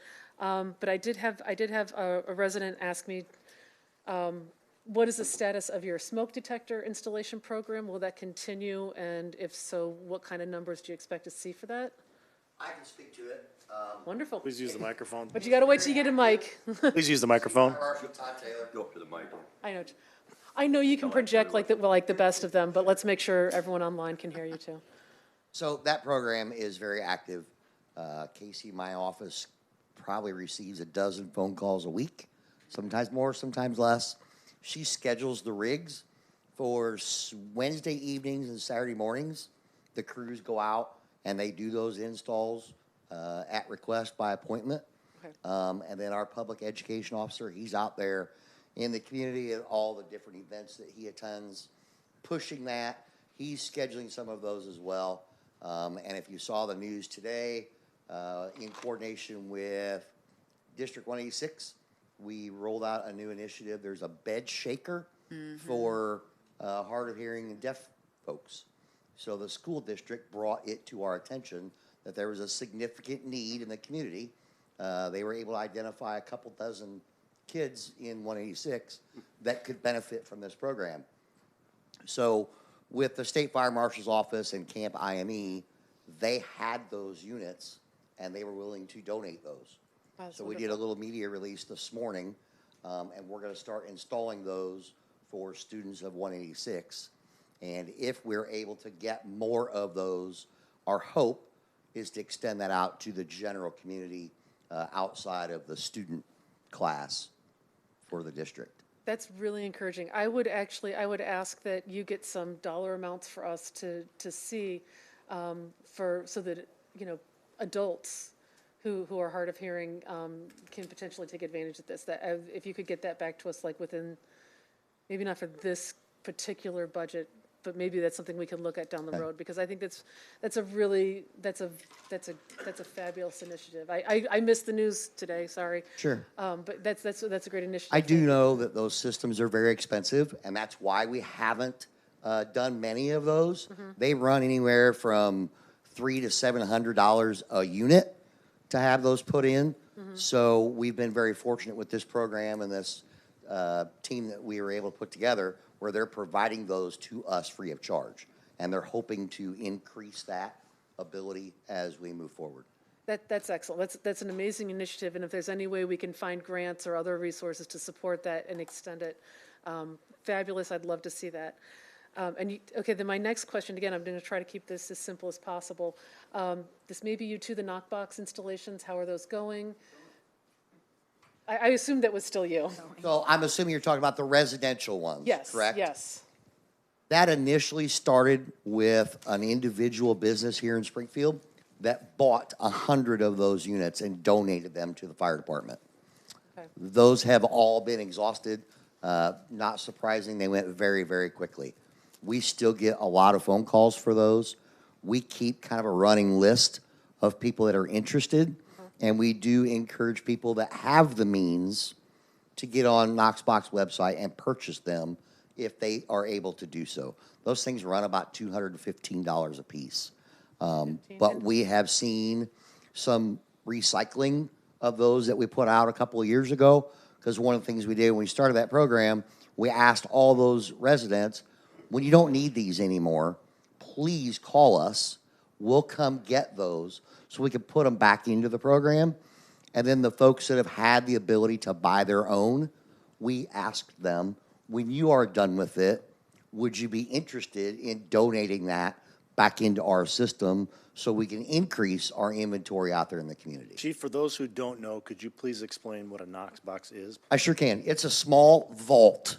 It's a little miniature safe that can be secured to the front door or a door of a piece of property, a home. They can put one of their house keys in that box, and the only people on the planet that have access to those boxes is the Springfield Fire Department. Police department doesn't have them. Ambulance companies don't have them. They are a very secure system that is in all of our rigs and all of our members. The only way they can even access that key is to punch in their own security number. So they're tracked very tightly. And to my knowledge, in the history that Springfield has had the program, we've never had a single breach or concern with the security of those. Thank you. Can I interrupt 1 moment? Chief, can you also tell the public that's listening, if they buy one on their own, how they coordinate with the department on that? to Sure. get it Mayor, you installed? anticipated my question. Well, we bought my mother-in-law, so. Wonderful. So everything that comes through Knox Company, it's KNOX, Knox Box. You can go directly to their website, which is knoxbox.com. It's super simple. They have a really easy website.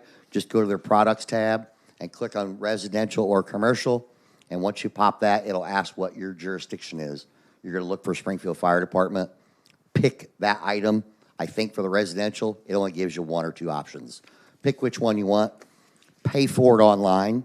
And then they send my office a request, Knoxbox does, for approval just so we can verify that that address is in our jurisdiction. So as soon as we click OK, the order is processed. They ship those to the fire department, to my office. And then once we get them, we notify the property owner or the person that purchased it.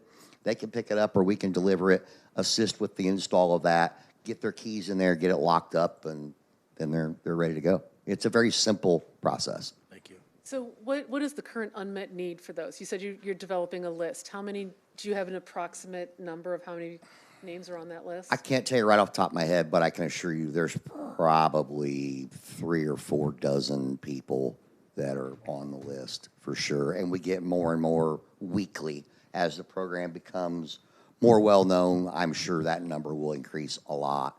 I would love to see some grant funding, and we do look into that as things pop up. If we have any local business owners that would be interested, I would certainly entertain another thing like what we received originally for that. I will just say, for those who do, I've have a Ward 8 resident who has one of those, and I was told that this was a life-changing installation. The security and the peace of mind, and knowing that you had safe access to their home was, I mean, truly changed their lives, like so a very impactful way. So. Good to know the price, good to know that there's a need and a demand for them, and I appreciate your time very much. Thank you. Again, I want to thank you all. I would strongly encourage council, I understand the concerns around those infrastructure investments, but we don't want to get back to where we were. This is a constant need to stay on top of. We have 3 agencies today that have all dealt with deferred maintenance of critical infrastructure. Your vehicles are not cheap. They're not going to get any cheaper. Training, hugely important. I appreciate seeing that you're increasing mental health awareness. Very pleased to see continued emphasis on the cancer screenings. We know that is an increased risk for your team, and it's one that is, as a self-insured city, if we can get that earlier, it's not just quality of life, it's just bottom line. That is an impact for us too. So thank you very much, Chief. Appreciate your time. It's good to see everybody. You kept it as short as you could, and I'm still done with my questions before Alderman Rockford's 7:30 time limit. Thank you, Alderwoman. I appreciate the patience of my colleagues that have been waiting 15, 20 minutes to speak, but I don't do this very often, but I'm going to take this opportunity. I want to tell all of you a story of just how important carbon monoxide and smoke detectors are. A good friend of mine and constituent, I got a call one day, extremely upset. And your friends are the ones that yell at you the most, right? Yes, And extremely upset. One of our fine broadband companies drilled through his sewer line out in his front yard. And he found out about it because the raw sewage was backing up into his bathroom and going into the basement and getting on the furniture, and it was just a total mess. So after we calmed him down, there's a lot between the call I received and what actually ended up happening. But they got the remediation company into the house, and it must have been maybe 3 weeks later. They had the dehumidifier in the basement and trying to get rid of the moisture and whatever these companies do. And in the middle of the night, the carbon monoxide detectors were going off. And so what do you do when the carbon monoxide detector goes off? You check the battery, change the battery, push the button, and so forth. And this kept going on and on. And finally, my friend's wife, the wiser of the two, Of course. and they have at the time had a newborn baby, said you need to call the fire department. This isn't, so they called 911. Again, long story very short. But as it turns out, the detectors were going off for a reason. The air pressure from the dehumidifier was causing I'm using my words, the exhaust from the water heater to stay in the home, and the house was flooding with carbon monoxide. And anyway, it was sobering. So he became even more angry at the broadband company. But anyway, that's a real-life example, and I know you and your department, and I'm glad you brought it up, do an excellent job of education. But we can't do it enough, just how important it is not only to have carbon monoxide and smoke detectors, to replace the batteries when we change the time each year, the 2 times, but to also replace them, and I believe it's every 10 years, or at least look at that, but you can discuss that later. But I appreciate all you did to help them. I think you know who I'm talking about because it's a small town, but I'm sure there's many other examples you don't talk about, but you saved some friends of my life, so thank you. Yeah, detectors of all kinds are crucial. We even had documented cases where houses where we know we installed the detectors had fires, and we would have lost those people had they not had them. And it's just a testament to how well they work and the importance of having proper detectors in your house. Alderman Gregory. Thank you, Chair. Appreciate you guys. I'll go through that first. I appreciate you, Todd, on the project that you helped out in our ward. It's good to see you, Miss Plunkett. Did I get it right? Miss Julie, see, that's why I stick with that way. Congratulations. It's good to see you, as a woman in the command staff. I'm still always going to encourage you guys to keep, minorities coming up the ladder and people of color up the ladder. But credit goes out to you guys as well. We've talked about it, we've barked about it, and the work has been put in. I said last week with the young lady from HR, we was over at the firehouse on Martin Luther King doing a walkthrough, and now that one of those young men who came interested, he's a firefighter. So it does work when we get out and we make intentional efforts to increase our minority numbers. So I appreciate you guys for that. Every time I go to 6, it's a beautiful firehouse, the best of the 3 new ones. And everybody's always accommodating. I appreciate those kids. That community room is working out. They come over there. They love going through the trucks and stuff, my daughter included. So, the community appreciates that and how much you go around to the events. Because everybody calls for firehouse. No matter what event, they want a firehouse for the young, fire truck for the young people. So I appreciate you guys with that. So my first question, I won't be long, is overtime. How are we doing on that? I know overtime, we wanted to hire more people so we can reduce that. How are we looking on that? Overtime has definitely trended down the last few years as we've gotten our staffing levels back to where they need to be. Okay. We're kind of in a turbulent time right now with a lot of upcoming retirements that we're anticipating. Like this year alone, we're anticipating like a about 12 retirements. Okay. So it's kind of teetering a bit, but it's definitely improved over the last few years. When you say trending down, what's your number this year? 2.6? 2.6 million? 2.9, sorry, I didn't have my glasses on. Not 2.9 million? And we budget what, $1 million in overtime anyway? So we, Looks like we budget, It's 2.94 million. that's what you're requesting. Correct. Looks like this year is 2.8, Sean. okay. And Ms. Ramona, am I correct? Don't we normally budget some overtime? Because we anticipate that every year? A million or how much? It's more than a million. All right. 2.8 in Okay. FY26. 2.94 million. May I interrupt you, Alderman? When I became the mayor, I told them to estimate it accurately, not underestimate it. I remember that. You did say It that. used to be budgeted 300,000, and then we'd have to come back with a Correct. supplemental The appropriation. budget reflects the actual Yeah, number. for many years, I think it sat at $1 million. Which is why every you year think- we were coming back and asking for more. I'm getting older, so I'll be having a Yep. jog the memory. But We're more transparent. But I'll say, I will say that, you know, this council and previous councils, we have worked hard. And I guess it's a, you know, a gift and a curse, right? We went through COVID, a nice chunk of that money went to firehouses and equipment, right? And because we needed to, right? I was part of the three guys that was trying to cut, you know, some things out, right, to get us in a budget thing. And then we put it back. I remember Alderwoman Conley and former Alderwoman DeCenzo barked us out about doing that. But we knew it was the right thing. And it was always on, you know, just trying to get the budget straightened out and where we're at. So we're blessed to go through that. We're blessed to have these three firehouses, because had not that tragic event unfortunately happened, we would have had $30 million to use some of it to do new firehouses, right? We had one that we had to move, which is 6, and then we were blessed to do some others, and that's great, and that's fine. And we're here. That bridge, that ship has sailed. So I just encourage everybody to just remember, we have dug in, we have given, you know, police and fire everything we have over these years to get it straightened out.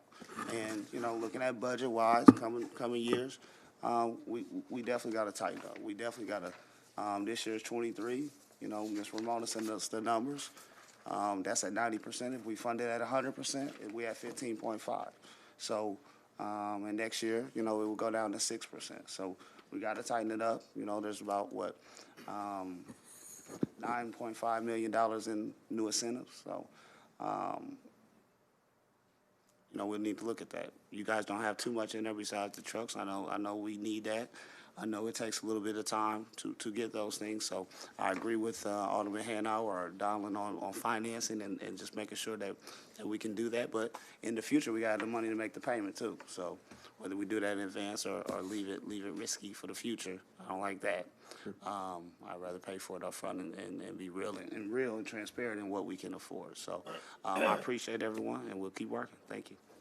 May I, Chair? Alderman, I agree with you because the financing comes with an interest rate. Yes, ma'am. Thank you, Alderman. Alderman Hanauer. Thank you. And real quick, Chief, what, the 6 trucks we bought a few years back, have they come in, or when are we projected to see those? We've gotten them all except for the one that is coming this June. Okay. got So that was part of restructured. that initial? It was part of that initial, and it got restructured All right, for operational needs. all right. And that total purchase, just to remind anybody, that was $6.2 million. Right. When we did that large purchase. Just for clarity, you know, that number is basically doubled. So if we don't stick with a replacement plan of some sort, we can anticipate here in the next couple of years, probably a $15 million bill coming to catch back up with the things that we didn't stay ahead of all the years in between. So, And I appreciate that, you know, but, and I don't know that I voted against any vehicles for anybody, for that matter. I will say that I think we ought to look at all the vehicles between you and the police and, you know, we need to look at, I know it's an interest rate, but all this is coming out of corporate fund. It's just like when you came in, Mayor, and we had $20 million in fire stations that were coming out of corporate fund, and we had to put our heads together and we bonded it, and that saved the corporate fund. We would have been in a mess if we would have done what was in that budget. So I think we need to look at that if indeed we all want everybody to have everything. I get it. But at some point in time, we're going to get to a point where it's going to be between we buy all this stuff that everybody wants and everybody's happy, and then we're going to have to start, well, we're not going to be able to fund these firefighters, this class, or we're not going to be able to fund this police class, or we're not going to be able to bring in more public works people, that as they retire. We got some decisions, everybody can't have everything. And I think one of the problems with the COVID money was we thought we had tons of money. And in the general fund, we just had our regular amount.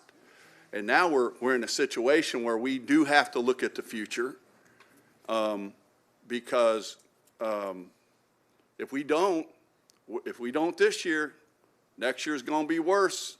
And then me and Jim won't have to worry about it. I'll still worry about it. Well, I don't want to hear that. I just said that earlier. And so I'm just cautioning everybody. I would prefer if we don't mind, if we don't mind, to look at what it costs to, see about financing all the vehicles that we're looking at, and, look at that option, because that's what we did with the 6 fire trucks, and it might make a difference down the road. So, thank you. Thank you, Alderman. Alderwoman Purchase. Thank you.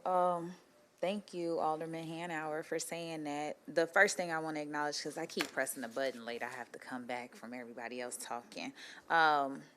Chief Todd, you are doing a great job, and I spoke to Assistant Chief Julie. When it was maybe about 4 or 5 years ago, I had did a community walk, and I had the students from UIS, the men of Alpha Phi Alpha fraternity. I had some young ladies, and we went knocking on doors, and we put up smoke detectors. That's when I first heard about the bid device, because we had approached a lady who was hard of hearing, and it was provided to her about that, and we were able to take one out, and that was almost 4 or 5 years ago. So I know that it has had more of an increase of requests, and my ward specifically has a lot of senior and older people that live in Lincoln Park, Enos Park, Vinegar Hill. So I would like to figure out what we can do to get more of that in the smoke detectors. When the new law went into effect, I think I did a video with you all, that year was changing over where it had to be the 10-year, and some people are still not, I think, understanding that they need to change it over to that.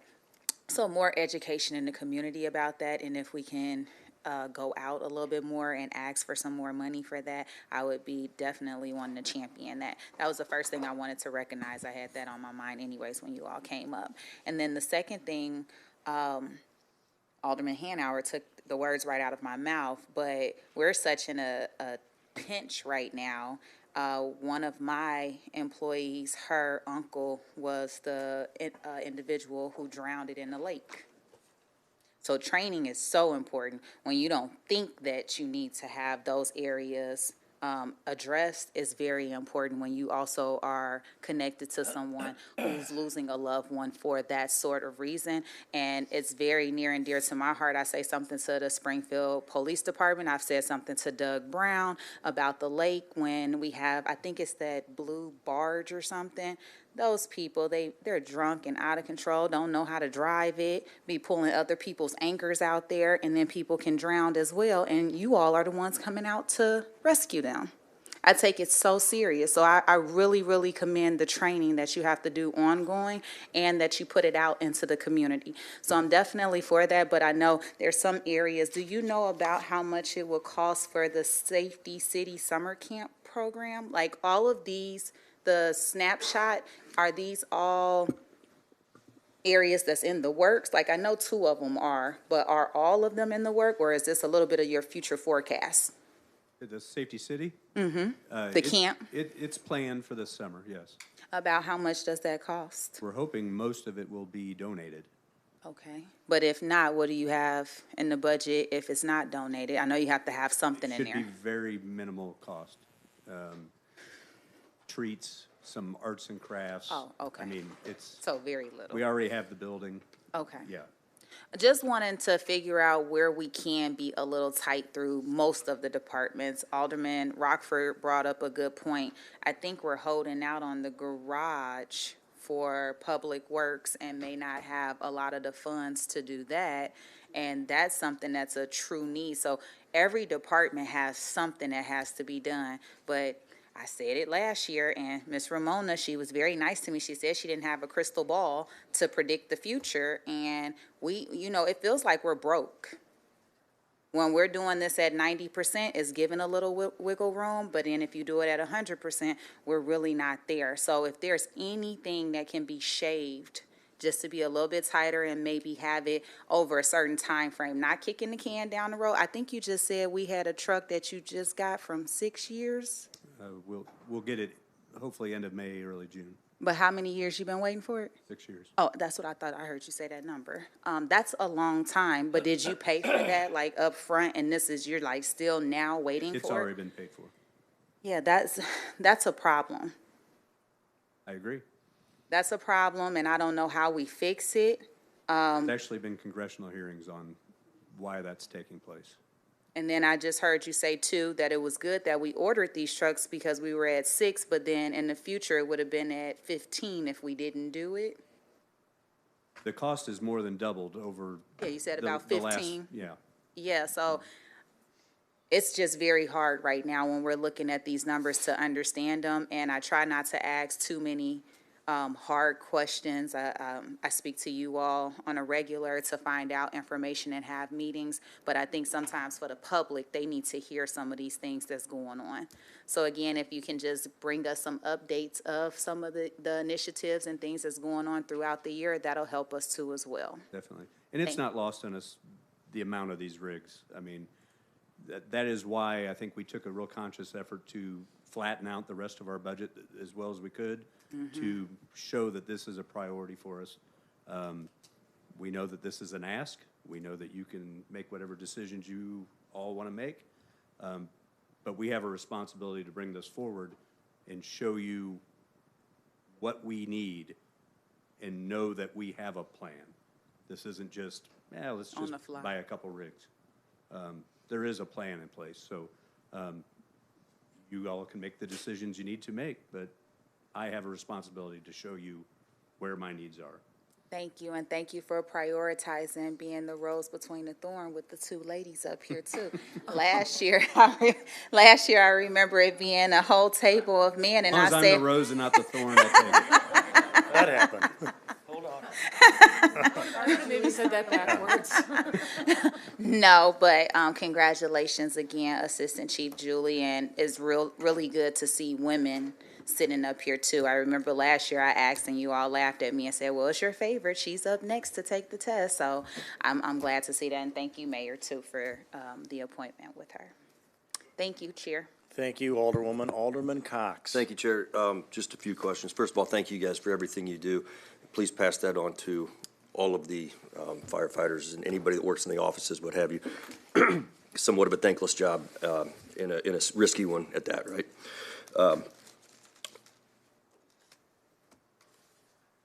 I'm all for planning ahead.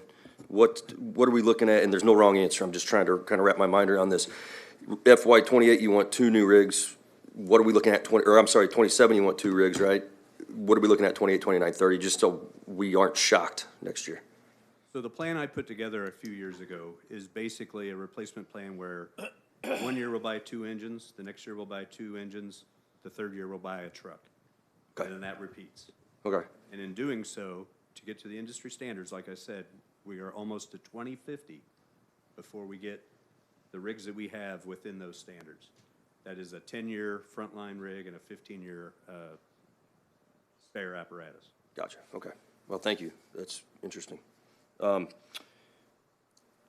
and then this is just kind of an observation. Your electric bill, well, CWLP and an Ameren bill, right?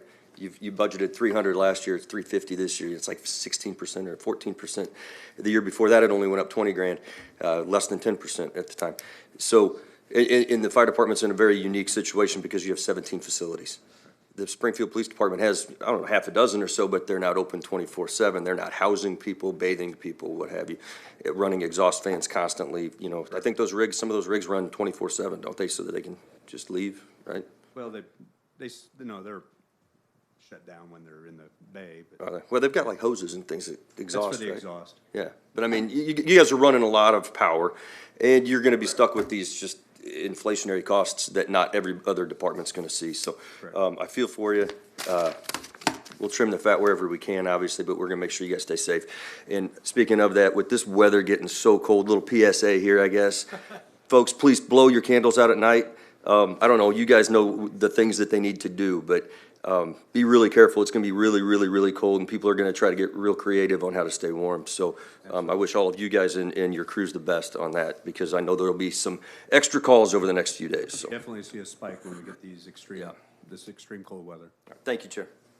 Thank you, Alderman, and thank you, Chief, and your team. We appreciate all you do, and thanks for the presentation and taking the time and the effort to answer our questions. Thank you. Thank you. Okay, next up is CWLP. How many minutes? 5 minutes. Speech is up in front.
Are you ready? Mr. Brown, are you ready? Oh, yes, yes. Tony, are you ready? Ready. Okay, I heard him say yes. Nope. Mr. Brown, you're up. We're going to get started. Okay, great. Thank you. Appreciate everybody's time for letting us present tonight. I do want to thank all the staff, though, for the utility to put the budget together. It's always a tremendous amount of effort to bring that budget forward, to get it to balance.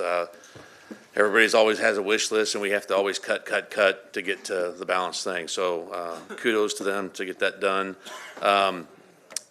Though I do have my finance director, Jamie Shope, here tonight, as well as fiscal services supervisor, Ben Kerfoot.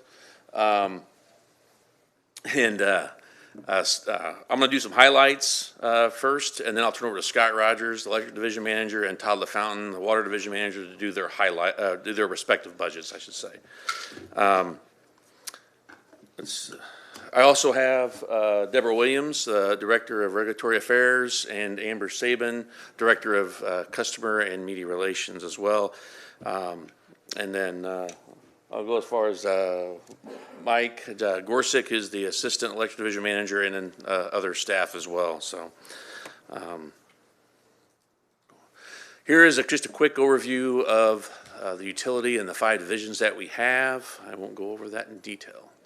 Head count, we're at 543, just up 3 positions for the head count. The value that we provide to the city from the utility is about a total of $20.4 million.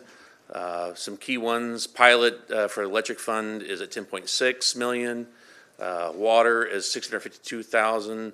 Shared services is what we pay the city for some of the services that we provide, is about $1.5 million total, and then a few other city services with ISD, street light, and traffic light as well. One thing, can we get into some accomplishments really, is I think when you look at water rates, look at electric rates, you can see where we're at. That's the end result of providing high quality services and where we're at in comparison with the industry. If you look at our water rates, we were, outside the city of Chicago, we were at number, I guess, 3, right, as far as the state goes. But outside Chicago, we were number 2. It's hard to kind of compete with Chicago. Quincy was ahead of us, but that's changed. Quincy has raised rates, and now we're the second lowest outside of Chicago, or the first, I guess you'd say, the outside of Chicago for that. So that's really great news that we're trending in that right direction as everybody else raises rates for water. Electric, the trend has been, comparing the state average, we've been lower, and it's been that way for quite a few years. And I will say that, our employees, you can see that their efforts, their dedication to providing high quality, reliable services at affordable rates, it does have an impact, for our community. And I appreciate their efforts in doing that. So some of the other accomplishments that we had, just some highlights I listed. I won't go over all of these, but I'm going to focus on one in particular that I think deserves a high level of acknowledgement, and it's our safety record this year. We achieved a new record, and it's very impressive for this. So it comes down to our incident rate, and we hit a new record for that at 1.32. It is the lowest in the history of the utility, and this really relates to the number of accidents that we have at the utility. And, so having fewer workplace accidents is something that we've been striving for quite a long time. And it's taken decades really to realign the culture for safety to get to this point. And it's really a monumental achievement of our employees. It's through their efforts that they are making safety a top priority to get to this. And I think also a special thank you goes to our management team that is on our Safety Leadership Council. It's really through their forum, it provides a means and methods to improve that safety culture. Because at the end of the day, we want our employees to go home safe to their family and friends. It's also a benefit to the utility that it keeps work productivity up higher, as well as keeps costs down for workers' compensation. So I think a big thank you goes out to our employees for doing this and achieving such an astonishing low level. And I couldn't be prouder of their efforts on that. So I want to turn it over to Scott Rogers now to do the electric division. Thank you, Doug. Thank you, alders. Electric fund resources, pretty common. This is no surprise if any of you that have watched this for the last however many years. The majority of our revenue is from our retail sales. Looking at it from a quantitative standpoint, it's pretty flat, fairly normal. It is increased 5.4%. A lot of that is contributions from the bond refinance for AMI is the biggest majority of that. Retail sales, as you can see, there was a significant drop for a while, and it kind of leveled off after COVID, and now we're slightly increasing again. By expenses, again, this is pretty common for us. Commodities and contracts are 50% of our budget. This year it's slightly over 50%. Personnel services are second. Looking at it from, again, quantitative point, no surprises there. Commodity and contracts are up $4 million. A lot of that is for the AMI system. And by division, transmission and distribution is a third, a little over, or just short of a third. Generation is just short of a fourth of it. That's changed in the last few years since we closed the 3 of the Dolman units. But again, that's pretty typical for what we've been seeing the last few years. Large projects, AMI system, we've got that kicked off. We have awarded a contract for the equipment and the design of the system. And then this fiscal year, we'll be starting to lay that system out, the network, and we will purchase all of the materials needed for that. It'll be about a 3-year project probably before we're done. And the other big one is the integrated resource plan. There's $600,000 budgeted for this year. The legislation did get passed this fall, so we will be starting on that sometime this year. Probably be midsummer to late fall, maybe, somewhere in that time frame, depending on when we can get RFP together and get it out and get moving on it. Overhead rebuilds this year, Grandview Feeder 3, which is the area there by Grandview. I can't remember the exact area it's in. Right there by the park that used to be the swimming pool. I can't remember what area that's called, though. Well, it's Northgate, yeah. And then Amos 5, that is Grand Valley Village area of North Grand, that overhead feeder for that. Underground rebuilds, Lake Victoria, we will finish the second half of that, and Walnut Valley, we will work on that. And then Lincoln Land has a second feeder that we will replace this year. We replaced the first one a couple years ago.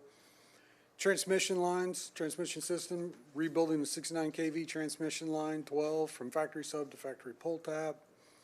Overhead infrastructure, just tree trimming and line clearance is still ongoing on that. We've been making very good progress on that. We are actually down on cycle time to be able to get that done, so that's a big benefit for reliability for our system. Continuing on pole replacements, LED street lighting replacements. Distribution and relay or substation relay infrastructure. There's all the substations there. We're going to be doing some breakers, some voltage regulators, and then that's all of those. The next one should be battery banks and chargers in a couple substations, and there's a couple of fence replacements in relaying at Dolman Sub. The other stuff we have going on, the community charging fueling grant, those will be going in shortly. You'll start seeing those pop up across the city in the 40 locations we have shown you. And then rate 75 has been approved for that. some other grant projects we've got. This will help for reliability on our system. 5 line-mounted reclosers. There will be 5 compact modular reclosers. What these are going to help if we have either vegetation or animals getting into a line. Instead of tripping that whole line out, you'll see your lights blink 3 times. That's the reclosers working, so it doesn't trip the whole circuit out. And then 14 vault-mounted switches all in the downtown area, all grant funded. Planning for the future, interstate Lanesville line rebuild, that is one of our major tie lines that runs out through Riverton all the way to almost Illiopolis at Lanesville. It's a tie to Ameren's 138 kV system out there. Distribution planning study. The importance of that is making sure that we are able to know where our load is today. You look at the city that's, you know, some of our infrastructure started downtown in a small portion. As the city has changed and grown, what do we need to do in our substations or in our distribution system primarily to support the customers that are there, and what can we do to change, or as we start getting replacements needed, what can we do to modify that to save some money because they're not needed because of the energy out of that substation anymore. Then ESO office, we're going to reopen the installation rebate program this year. With that, I will turn it over to Todd. All right, thank you, Scott, and thank you for the opportunity to present the Water Division's proposed FY 2027 budget. So starting with Water Division revenues, it comes as a surprise to no one that the majority of our revenues comes from the sale of water. In FY 27, we're expecting 70% of our revenues to come from water sales. 2 other historically large categories of revenue for us are bonds and grants. We're expecting 17% of our revenues to come from those 2 categories in FY 27. One other item of note is that we are leaning on fund balance for about 11% of our revenue in FY 27. So here you see a quantitative side-by-side comparison of our projected FY 27 revenue as compared and contrasted to FY 26. Where I want to direct your attention is to the bottom of this table. You can see that we are projecting flat revenue. So the same $67 million that we brought in last year, we're projecting to bring in this year. The reason we're projecting flat water revenue is because we're projecting flat water sales. We're not expecting to take any new large customers on, nor are we expecting to lose any customers. So switching sides of the accounting ledger to expenses, you can see a pie chart here of our expenses. One thing of note here, over the years I've talked about commodities and contracts continuing to grow to be a larger part of our budget. Not as large as it is for the electric division, but definitely growing to be a larger part of our consumption budget. So in FY 27, this trend is continuing. You can see commodities and contracts, capital projects, and our employee expenses all consume about 30% of our budget. So between those 3 categories, that's about 90% of our budget. So here you see that same side-by-side comparison of our projected FY 27 expenses as compared and contrasted to our FY 26 expenses. It is the same table and substance as what I presented a couple slides ago for revenues.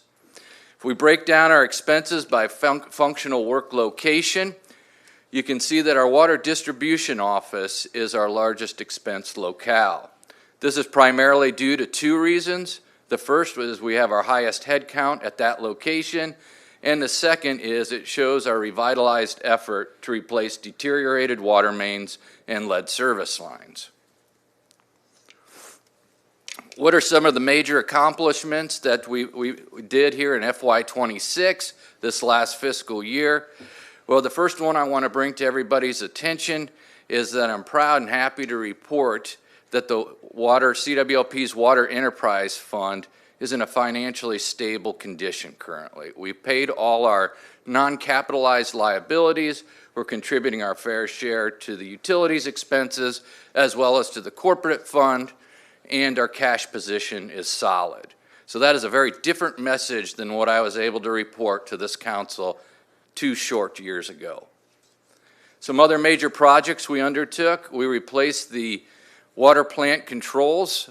These are our DCS controls that controls our pipe and chemical feed equipment, and we completed related cybersecurity upgrades out at the water purification plant.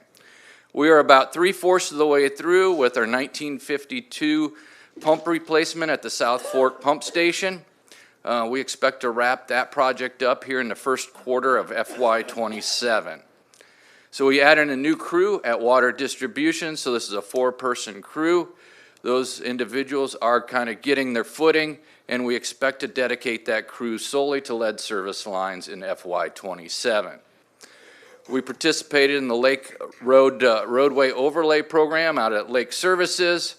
We completed a number of water main and lead service line replacements. Specifically, we installed 4 miles of water main and replaced about 200 services last year. And also, we rolled into year 2 of our equipment replacement program. So what are we hoping to accomplish in FY27? The short answer would be more of the same. We're going to invest heavily in our water distribution system. Specifically, we're planning on investing about $15 million in replacing water mains and lead service lines. We also hope to undertake a project out at our water purification plant that involves upgrading our powdered activated carbon feed system. This is the chemical we feed to try to combat algae-related taste and odor. As I mentioned earlier, we hope to complete our South Fork Pump Station replacement project. We hope to do that in the first quarter of next year. We hope to undertake year 3 of our equipment replacement program, do some miscellaneous building improvements around the division, continue to invest heavily in our watershed, and continue to invest in our Lake Road Overlay project.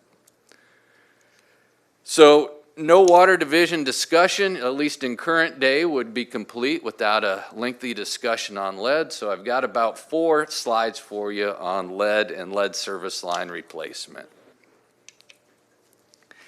So as we get into this, what I like to do is kind of gain some, or provide some historical perspective of where we've been, where we are today, and where we're going. So here I offer this timeline to kind of summarize that. What's not shown on this timeline is the fact that the last lead service lines went into the ground here in the city of Springfield in 1930. So nearly 100 years ago is the origins of this issue. So if you think about that in perspective, really the federal legislation to regulate drinking water didn't come about till 1974, a long time after that, right? So to keep that into perspective, and I pick up the timeline in 1991. Under the Safe Drinking Water Act, the first lead and copper rule was proposed and put in place in 1991. That rule specifically just required monitoring and some corrosion control efforts if there were some lead or copper excursions.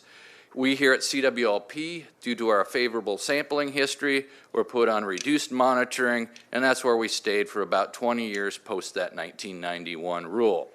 You can see on this timeline in 2014, the Flint, Michigan crisis changed the life of everybody in the water industry forever, right? You can see the barrage of regulatory activity after 2014, as well as our efforts in our own program here at CWLP. So I want to note a couple things here. You can see on the graph there that about every 2 years, a new piece of regulation is being pushed down either from the state or the feds in regards to lead. So this is a very difficult proposition for us as utility managers, in that the goalposts are constantly moving on a year-by-year basis. So what I tell you tonight probably won't be applicable 2 years from now. And certainly what I told you 2 years ago is not the same rule that's in place today. One thing I like to highlight here is that we here at CWLP saw this coming to the industry, so we proactively undertook an aggressive lead service line replacement program all the way back in 2019. Virtually no utilities were undertaking these efforts then. We did it for two reasons. The first was we felt it was the right thing to do, and the second was there was easy access to a lot of grant funding at the time. Because not very many people were undertaking these efforts, it was easy to get these grants. And so we've utilized those since 2019 to kind of ramp up that program. Certainly in 2023, when we were allocated additional resources, we've made another leap forward with our program. So again, 3 takeaways from this slide. First, the last lead service lines went in the ground a long, long time ago, 1930 or thereabouts, almost a century. The rules are changing almost on a daily basis in our industry as regards to lead service lines, and we've had a proactive program in place for a long time here, long before there were any mandatory replacement language on the books. So the other thing I always like to highlight is, although I use Flint as a reference to talk about all the barrage of, I guess, regulatory efforts after that, we have safe water here in Springfield. So we do not have a lead issue with our potable drinking water here in Springfield. We do have about 9,600 lead service lines, but that lead is not leaching out into the potable water supply. It is safe for consumption. In fact, under one of those rules that you saw on the last slide, LCRR, that required some additional monitoring. It kind of upped the monitoring for all utilities. So last calendar year, we were required to do 271 lead samples, or samples from lead service lines. So these are full lead service lines. Of those 271 samples, we had 268 no detects. The 3 detects we had were just above the threshold for detection. They were well below the federal action level. So this is the case because we have a treatment system that produces a passive scale-forming water. We lay down that thick calcium carbonate scale on the inside of these lead pipes, and none of the lead leaches through that almost impermeable seal. Okay, so I go back to the fact that the regulations are changing on almost a daily basis, right? So back in 2023, what was in place was House Bill 3739. We were one of 3 states to have mandatory lead service line replacement language on the books. The other states were obviously Flint, I guess it was New Jersey, and then the third would have been us. So just the 3 states. So that was just as recently as 2023.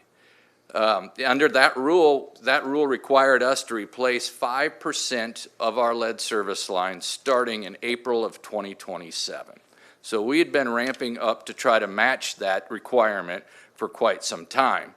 Then fast forward to December of 2024, a federal rule, LCRI, gets rolled out, and it's going to require, as currently written, for us to replace, and not just us, everybody all across the nation, 10% of their lead service lines every year, starting in November of 2027.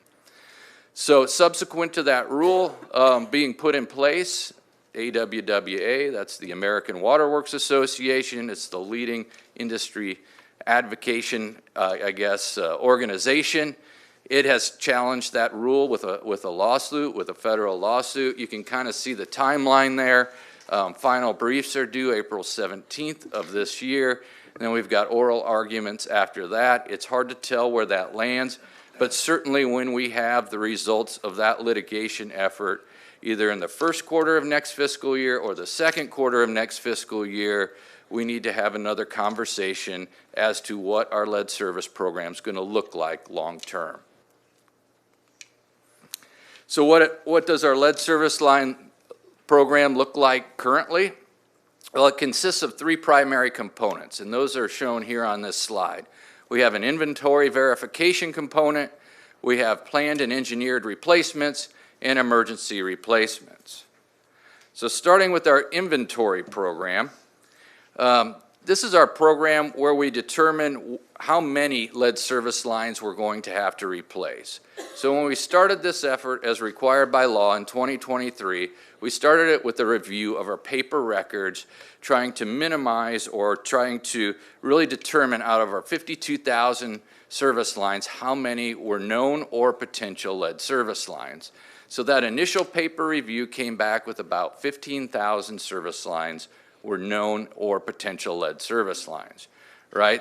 Since that point in time, we have put a lot, extensive effort into trying to do field verification, both through potholing, getting in people's basements and verifying what material's coming through the basement wall. And so we've made significant progress on further reducing that liability. Currently, it looks like we have about 9,600 lead service lines. The budgetary ask for this next fiscal year, we utilized ARPA funds to do our potholing work before.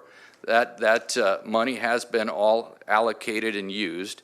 Our budgetary ask for 2027 is for $1 million to continue our field verification efforts.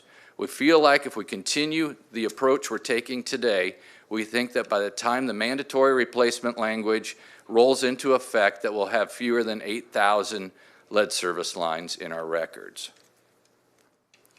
So the other two components of our program, the planned replacements, those replacements are currently being done in wards 2 and 3, census tracts 16 and 23.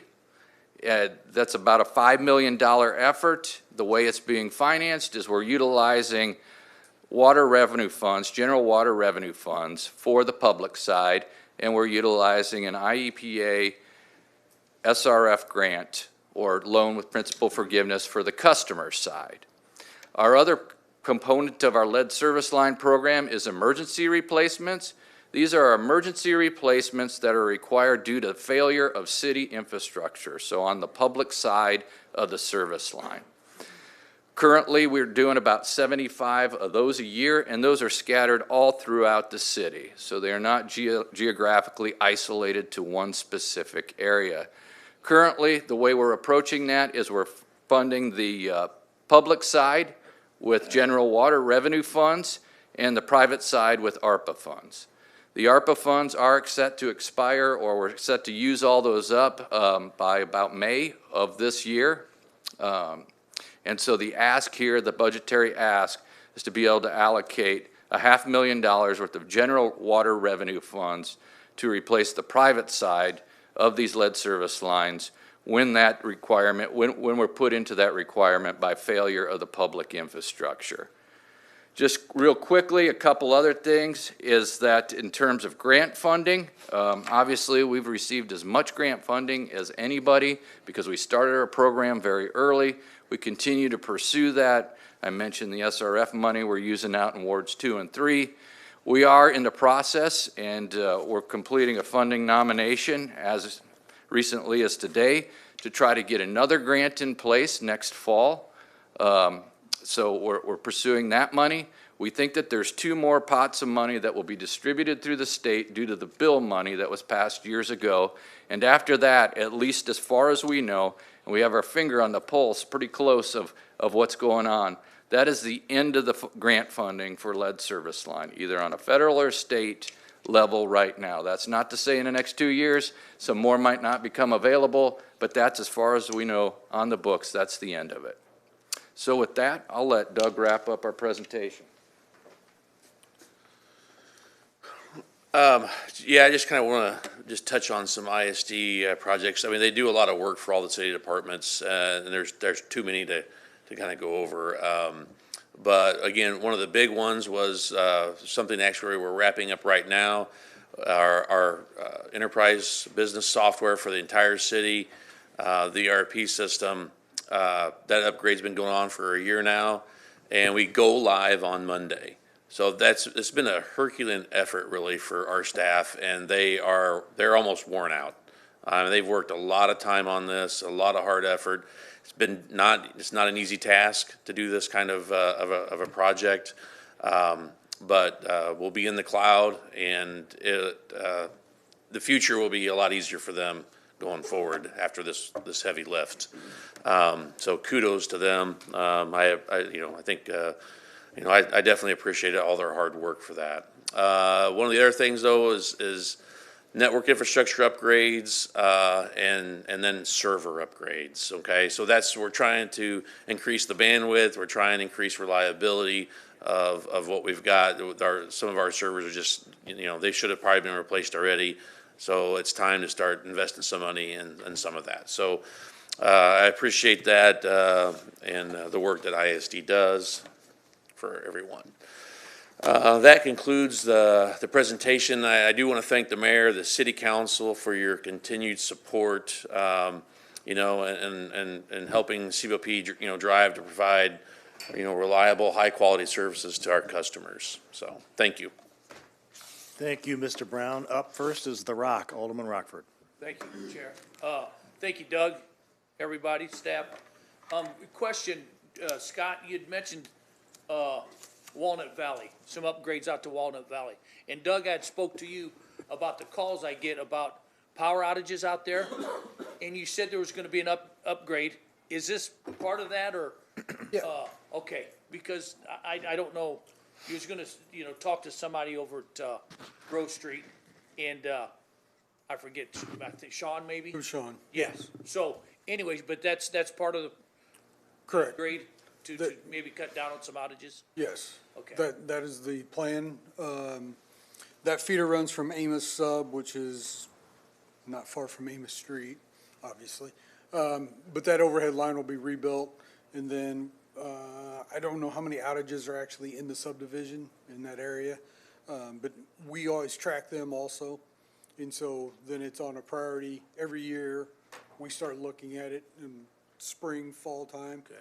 And then we start planning what we're gonna do next year because of the number of outages. Yeah, and again, it could be down the road, you Right. know, not necessarily in the subdivision, but, okay, sounds good, thank you. Thank you, guys. Alderman. Alderman Hanauer. Thank you. A couple things on the lead line. First of all, I would be remiss if I didn't congratulate Doug on your last budget. No, thank you, thank you. And good luck to you and at the IEMA, is that? IEMA, Yeah, yeah, IMEA, sorry. yeah. So, you better get that right. Yeah, You better get you that got me right. going. Okay, this new rule that came up, now we go from, right now, if it sticks 10 to 20, or from 20 to 10 years that we have to have it done. Based on my Griffin math, that's 960 a year. What happens, number one, I guess, is do we have the funding for it if this goes into effect to be able to achieve this on our side? I'm not even dealing with the private side yet, just on our side. So, yeah, we continue our inventory program. You're right, 960 would be the number today in terms of the number we would have to replace every year for 10 years. We're hoping that our inventory program will bring that number down under 800. That's still quite a bit more That than is, what and that is achieving now. substantially more than we've done to date. We've never even approached those numbers to date. In terms of funding on our side of the meter, the public side, yes, we can find the funding to do that number of service lines for the public side replacements. Okay, then let's go to the private side. I know we go through grants and that, where's the funding gonna come from on, are we gonna have to look for new funding? And if we can't find the funding to do that amount per year, what happens? Do we just do our side and they don't do theirs? And, I mean, that seems kind of stupid, Yeah, but. so that's not an option. I mean, that's the one thing that we can't do is a bunch of partial lead service line replacements Right. throughout the Well, it city. doesn't That's make the only sense. thing that would be a negative, to the program, right? But, no, I mean, our hope is, and it's always been, that there will be some funding in terms of grant long-term. I did put out the caveat, though, what is out there now is 2 more years' worth, and that's it. There is no more on the federal or state level currently. We're hopeful that state legislatures will see the enormity of this program and allocate additional funding. We have a variety of options there, and those are the things we need to talk to first quarter of next fiscal year or second. When we get the results or the I guess, the legal decision on that rule. We need to talk about how we're going to fund the private side of this service line. And what happens if, I obviously don't know what the new rules are, but what happens if if we can't achieve, that's a big number. Yeah. What if do we get fined? I mean, what? Yeah, and I'm going to talk candidly here. I'm just going to share with you my opinion, and I've expressed this to regulators as well as the industry has, is we agree as an industry, and I agree as a water utility manager, it is time for us to remove lead service lines. I don't disagree. But it needs to be done at a rate that is economically responsible and can be done. So even if I could remove 800 lead service lines per year on the public side, currently, we do not have the private workforce capacity to do it in Springfield. We don't have the plumbing contractors that would be able to keep up with that production rate. So even if money was no object, that's still an issue. And I've asked that very question and have not gotten a response from the regulatory agencies. Well, that was my next question, so thank you for And, touching on that. you know, the regulatory agencies, they can give you tiered violations. They can give you a tier 3 violation, and it's just a note at the bottom of your CCR, you know, your consumer confidence report, or they can go any direction with this. But they have not answered that question, and I've asked it directly. Because, I guess the last question I have real quick, Doug, is when does this take effect? Is it this year that we got to have 800, or is it next year that it's, you know?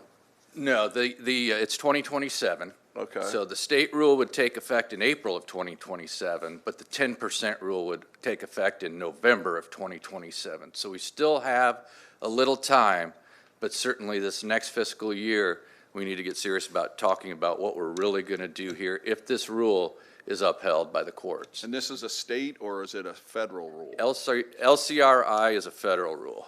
Okay. Yeah, the 10% rule is federal. The 5% is state. All right, thank you. Yep. You know, I guess just to follow up with that too is we're not the only community, right, looking for contracting work. So it's, you know, even the ones, well, we should be able to attract some from somewhere else, right? Maybe from St. Louis or Chicago or wherever. They're all going to be tied up, you know, working everywhere. So it's going to be hard to get even anybody outside here. So, you know, I mean, the work's going to be there for contractors to come in and get work done. So it's you know, I would say it's going to be a very profitable Get your plumbing area of license. business to pursue, plumbing right? license. So, yeah, that's been my public service announcement the last couple budget hearings, is please go into the plumbing business, right? Become plumber. We need more plumbers, right? I told Todd he should retire and do that too here soon, so. Alderwoman Notriano. Thank you, Chair. I will second the need for more plumbers. So my first question is, how much do we need to add to the budget to get heat in council chambers? That'd be not a utility problem, a city problem. Just kidding. As long as they pay the bill. That was just my little joke. Okay, so I see you laid out the emergency funding for water line replacements and defined it as if it's an emergency on the city side. So where does that definition come from of emergency water line replacement? Well, I mean, it's our infrastructure. The utility owns it. So if we cause it, and we're going in and we have to replace our line, at that point, the law, right, is that we have to then address the homeowner's line at that point. Okay. So that's why that has come up with that designation, right? You got anything to add about that? Yeah, I mean that's generally accurate. I mean, so you could imagine that if the emergency is created by the publicly owned infrastructure, right, and we can't do partial replacements, it has been our program to replace the entirety of the line. We've utilized grant funding for the private side to do that, but now that we don't have grant funding for that piece of work, we're proposing to use general water revenue funds to do that. If the break occurs on the customer's side of the meter pit or curb stop, the way we've handled that program in the past, and it's been consistent, is that whether you're out west and your line breaks, you know, you're on your own financially to replace your side of the service line, the same as you would be, you know, in the middle of the city and if you had a lead line. But if that breaks, we'll come out, and you have a lead line, we'll come out and replace our side for you within, you know, we'll try to get out there within 30 days. Okay. And so, let's say someone is in their home and they do have a break on their side, and it's such that they don't have money to repair it, and they can't live in the house without water, right? Do we have any options there? Is that? We don't have any current programs, but I mean, that scenario would hold true regardless of whether you put the lead issue into the equation or not. Mm-hmm. So, but we don't have any current programs, no. Definitely. Okay. Okay. But, you know, one of the things too, I guess to follow up with that is that in the future, I think what Todd mentioned, make sure everybody understands that we do need to have a conversation in the near future though about how we want to do private funding for those lead lines and to get that all addressed. Mm-hmm. So it would kind of fall into some of where you're going, I think. Yeah. So I think there needs to be some serious conversations with that. I think everybody would be on board having those conversations because trying to figure out how we're going to get that funding, where it's going to come from, how it looks, a lot of different maybe options, and maybe more grants available, that kind of thing. But so I would assume that, you know, the utility, I mean, I won't be here, but I know these guys will bring something forward to get some discussion going on that. Sure. Okay, let's see what else I have. So you said that you were using 11% of the fund balance for your resources, but what's the number? Do you know the? Yeah, I think we've got, well, do you have that number, Jamie? Sure. And it'd be 11% of 67 million. 6.6 million. Yeah, something like that, almost 7 million. Yeah. Okay. So 7 million of the fund, and then how much do you pay the city? What's the pilot? 652,000. 600,000. And Oh, Just from the water fund. just The from electric water. fund pays a separate one. It's Okay. millions from the electric side, yeah. okay. All right. Yeah, okay. And the installation rebate program, that is something I would like to highlight for everybody. That sounds like a really good thing that we're going to be doing this year. Can you give us a little more details, or like where people can find the details? Well, we'll put some stuff out for that. We don't have it available yet, but, Okay. you know, we'll work with Amber, making sure we get maybe a blog, and then the normal channels that ESO does as well. We'll probably do some, you know, advertising kind of stuff like that on the radio and some other channels. So we want to make sure it gets out there. Yeah. And I will note that, I mean, our energy services manager, he left in December. So that's kind of set us back just a touch, but we're getting it replaced. And you know, it seems like there's always been a lot of turnover in that office, trying to keep people. Okay. They come here, they kind of get skilled, and then they go somewhere else, so. Yeah, That's been a the little bit of a problem with struggle. the city, yeah. Yeah. And so how did it operate in the past? Is it like they get money off their bill if we see they install insulation? Yes, there's certain standards, and I don't remember them off the top of my head. Sure. Certain standards for if it's reinsulating a wall or a ceiling, and then there's certain limits. So, you know, depending on how much money you spend, you would get a portion of that back, and it would be a rebate on your bill. Okay, that's good to know. All right, and then my last question is the IRP timeline seems to be drawn out. Maybe I have a misunderstanding of the legislation from the state, but wasn't it outlined what needed to be in the IRP? Why is it going to take us so long? Personnel, Okay, getting staff to be able to do it, freed up to do it. can't argue with that. Thank you. Thank you, Chair. Alderwoman Conley. Thank you. I actually have just a few questions, and I apologize if you covered this. I was outside. Is there any sort of an update on the status of the solar farm in the approval process? Which one? It was, The big one. The big one? the GIA was fine. Yeah, the GIA was filed with FERC yesterday. Okay. So, for the Sun 201, or for the one was that's the airport. north of the airport. Uh-huh. Yeah. Okay, so that means. That's a good one. That's good. We're still optimistically moving forward on that project for the. The one is the- still moving forward, right? The one in South Sangamon, down past Chatham, that one is in progress. They should be breaking ground sometime this year. I don't have an exact date from him yet. They're Okay. still working through that. But it But is we are the- working through getting preliminary designs and stuff together for the substation that will be built down there. Okay, wonderful. Good to see that. And then my next question is for Todd. Again, appreciate the optimism sitting down. That was, Thought I was done. good luck. Yeah, right, right. But quick question. Well, actually, yeah, I'll just go with my quick question. You showed us some alarming trends on your chemical costs in the last couple of years. Has that leveled out at all, or are you continuing to see that? It has leveled out some. We're not getting those double-digit increases that we were post-COVID, so we're in that 5 to 7% range, something like that, which for utilities, you know, that's kind of the normal Cost of doing inflationary pressures that we see for water utilities. Okay, wonderful. I was just wondering, I noticed it didn't seem like a huge increase No. in your expenses, so I just wanted to make sure that that was not, that was, And the reality of our chemicals is they're really driven by lime. I mean, that's the majority of our chemical cost, and it goes with lime. It's funny you asked, we actually had some slides to show the cost, and we're like, just take them out, it's not really a big deal this year. who's going to ask about that? We'll put them in for next year. That's right, yeah.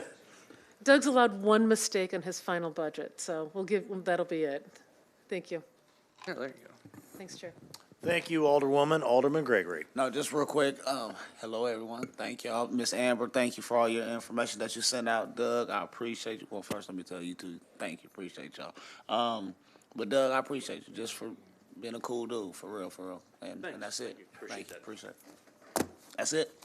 Thank you, Alderman. Alderman Cox. Thank you, Chair. You're a cool dude. I don't disagree. I want to thank you and your entire staff. You know, I've been on almost a year. I've had a lot of questions, and Scott and Todd have both been right there. You've been right there. So thank you for that. Please pass that on to everybody. Thank all you guys for all your hard work. Thank you again for the tour of the water plant. I know I keep talking about it, but it was really, really cool, and people have no idea what's going on out there. It's amazing. I do actually have a question, though. Don't come at me when I ask you this, but can you give me an update on what's going on with dredging on the lake and what the plan is? As you go to the mic, I will remind everybody, it's not as easy as just getting a shovel and dumping this dirt somewhere. It's the EPA gets involved. There's a ton of stuff, so I know it's very, very complicated and a very time-consuming issue, but I know people that live in the area really kind of want to know what's going on. Right, and we had this question at the Lake Homeowners meeting last night, too, so it's a question we're accustomed to answering. The department's committed to dredging the lake, and specifically the area south and west of I-55. We're committed to doing that. But we got a couple hurdles in the way prior to doing that. I mean, the big one, and I'm going to wait for Greg to sit back down in his seat. Before he has a stroke when you talk. So he can cut me off here when it's appropriate. Keep your microphone handy, Greg. The big one is the Curran Gardner lawsuit. Sure. The Curran Gardner lawsuit really renders us unable to bond the $50 million at any reasonable rate. I mean, we have to do general water revenue bonds to make this feasible, and we really just can't do that right now. I mean, to do some sort of unconventional financing isn't an option at high interest rates. So we really got to find the end of that, and for me personally, I want to find the end of this LCRI regulation too, to see what the total financial obligation of that is.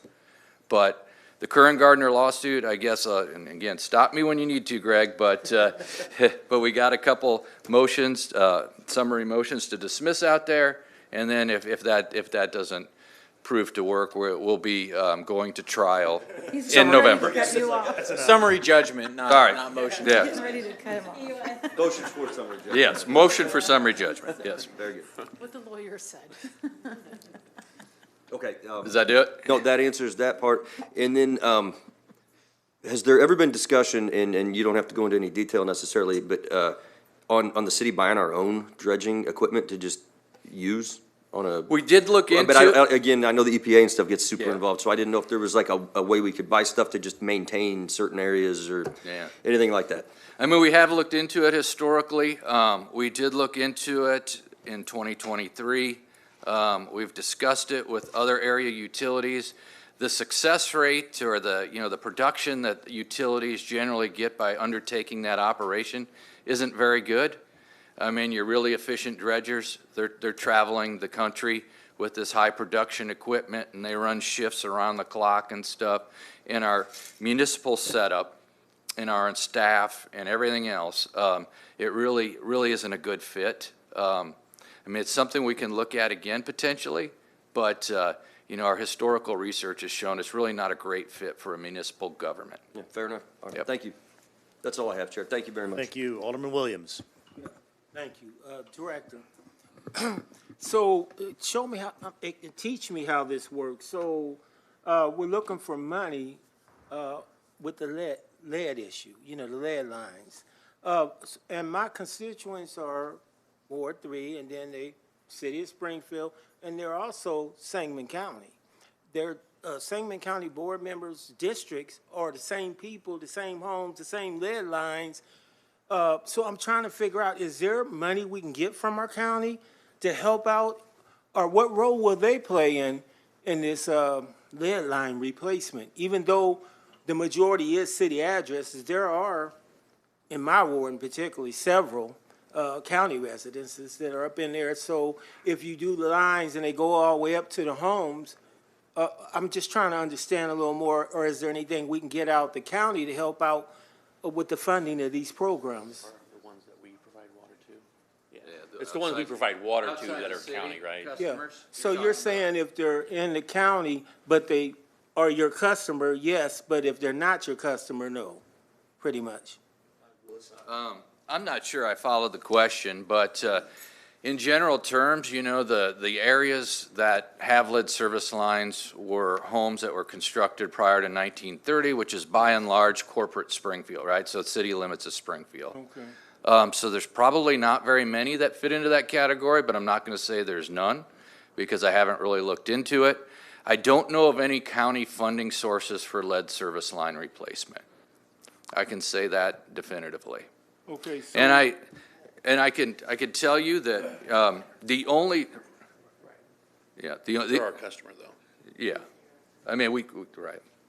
So, do you know anybody specifically in the county that? That's what I was going to say. Okay. So we could look at not just my ward, but the wherever these problems are with the lead lines. Look at the map, and then we may surprise ourselves. I don't know. I just know that I have 3 county board members that I deal with that covers my ward. That I deal with, and we all call those folks our constituents, whether it's their districts or my ward. It's the same home, the same folks. I'm looking at how this looks, especially when some of these lead problems are probably in this Grandview and in these areas out here that more recently came into the city. So Grandview doesn't have any lead service lines, but yeah, those would be their responsibility. If we wholesale I would like to take water. a look at the But map. if they're our water customer, though, Yeah, then we have to address that. then we have to Yes, address it. yes. And the county does not. No, they do not. What puts them off the hook? Alderman, may I ask? I think, I'm trying to clarify for them. I think what you're asking is, you have constituents you represent, but there are county board members who represent those same constituents. So you're asking, what is the county's liability with Yeah, this? or what's I think, the isn't that role? what you're asking? Yeah, what's Yeah, that's what he's role asking. or responsibility or whatever? So, yeah, I mean, the obligation to replace the lead service line falls on the water utility. On the utility. So, like, as a for example, obviously our customers, we got the 9,600. Grandview has their own customers. We wholesale them water with 2 master meters, 2 or 3 master meters, and they take care of their distribution system as well as their service line. So it would be the village of Grandview. They don't have any lead service lines that I know of, but it would be their responsibility to replace those lead service lines if they had any. And any residents that's in that same situation then? Yes, right. Okay, they're not your customer, but they are a county Grandview, residents. Grandview would have to take care of that as the water utility provider. But I think I like where you're going with the discussion. We are certainly open to any sources of revenue that may be unconventional. Well, they that may be any- getting some funds that we Yeah, don't know about. I mean, right. I don't know. I just think we need to explore all options. We're looking for money. For sure, and we're coming from the perspective, to the list. we got our finger on the pulse of the water industry and all the bill money and all those types of funds, which are the large lead pools of money. But if there's some unconventional things that are happening out there in terms of funding sources, we are certainly open and welcome to finding those and utilizing those for customer side replacements. I appreciate Yep. it. Thank you. Thank you, Alderman. Alderman Carlson. Thank you, Chair. Doug, in the fall, you had thought maybe we're a foot away, lake level, about some concern. And I've seen some photos. I've had a couple of people call, and I know Director Fuchs is not here, but are we hoping for some snow over the winter, or Well, what's your concern right now? I'm as far as hoping the that that snow You're gonna get some this comes up north a little bit in some aspects, and in other aspects, I don't want it, right? True, I mean, are we low down, looks like in that Chatham area? down Yeah, in the well, I southern mean, part? we're 3.5 feet down, roughly. Yeah. So I mean, we are starting to get concerned, right? And I think you got to look at it like water conservation now. There's not a lot, it's people is what they're using in their homes, right? So will we see water restrictions in the future? I think as we get closer to the springtime. That's when we're going to start looking at that and seeing if we need to take more action. But I think, well, I mean, if you noticed, one of the things we pushed out in here just a few weeks ago was like the toilet rebate. We want to start trying to encourage water conservation and where we can. And then at some point here, and then I don't know exactly when, maybe start asking for voluntary conservation if we don't see the trends changing at all with winter precipitation. And then the last step is then go to water restrictions, right? I mean, you got anything else to add? You want to? Yeah, so as of Tuesday, which is kind of our official lake date, we're at 556.58, so we're roughly 3.4 feet down from full pool, which would be about 3 feet down from winter elevation, your winter operations full pool. But the way the drought ordinance that's in place back in 2000 was put back in place in about 2011, 2012, 556. When we get to 556 even, that's when we really start having some hard conversations. And there's a caveat in there, 556 and a significantly declining lake. So if we were in May, right, that the whole drought ordinance is kind of, like Doug said, it's kind of written to where like this time of year, there's not much we can do because people aren't watering their lawns. There's not a lot of water to be saved. But if we were in May right now, we would be under stage 2 of the drought ordinance. But stage 3 is the stage that really has some teeth. And then finally, Doug, I know it's your last budget meeting. I want to say thank you for your response and communication over my tenure here. And I'd be remiss if I didn't say Amber does a great job as well when we call her. And so. Yeah, she does excellent work. She does excellent work. So thank you, Chair. Thank you, Alderman. Mayor Busher.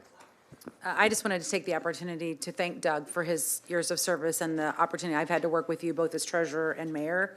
It's been a pleasure. You've built a great team and you have great people that work at the utility, so kudos to all of you.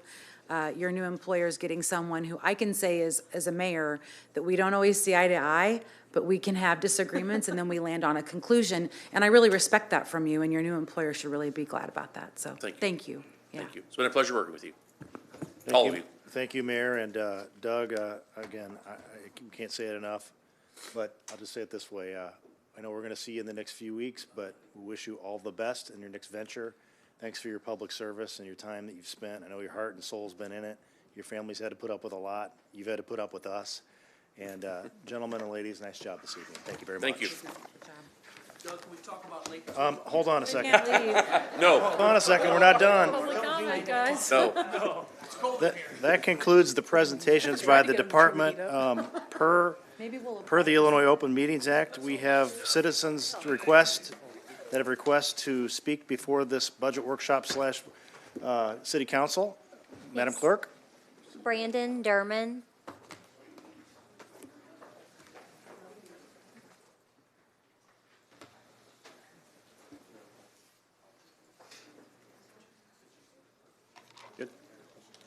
Thanks, I'll be quick. We appreciate the time on all these issues as well. Good evening, everybody. I'm addressing you tonight as a CWLP customer and also as a member of Citizens for Springfield's Utility Future, growing coalition of local organizations and individuals. We're really pleased to see the inclusion of a budget line in the presentation this evening, dedicating funds to the completion of an integrated resource plan or an IRP, as in the industry's lingo. For our public utility. Incidentally, I have a fork written in here because the slide deck wasn't on the website earlier, so we couldn't tell prior to the meeting whether the IRP was in the budget, but we're pleased to see that. And we would have liked to see it earlier. In any case, though, as we've discussed with several council members and the mayor and some of the folks from the utility, planning is a crucial task for any utility provider, and integrated resource planning is especially critical for a municipal utility like ours. And we're keen to help ensure that we all as a community benefit from the upcoming IRP. So tonight we want to highlight a few important demands, or rather elements, on which we believe the success of our next IRP depends. And some of these actually are legal demands at this point with the new legislation in place. So the first of these key elements is funding. Recently passed state legislation, as you know and heard a little bit about earlier, will provide $200,000 to municipalities to support their public utilities IRP processes. So we're very excited about this. A lot of us and some of you as well, and some from the utility, all worked on this legislation. So we're excited about the opportunities that this means for Springfield, for CWLP customers. As we recall from last year's CWLP budget, the request included $600,000 for an IRP. That's what I saw on the slide earlier today. We recognize and we encourage the utilities leaders, the council, and the mayor to think of the new state funds as additional and not to lower the city's allocation for the IRP this year. We can get more out of this process with state support, but not if we reduce our own commitment to it. So along with this funding, of course, comes some obligations for municipalities and their public utilities, and I did see a bit of that on the slide as well. Of course, we view compliance as a really crucial part of public accountability.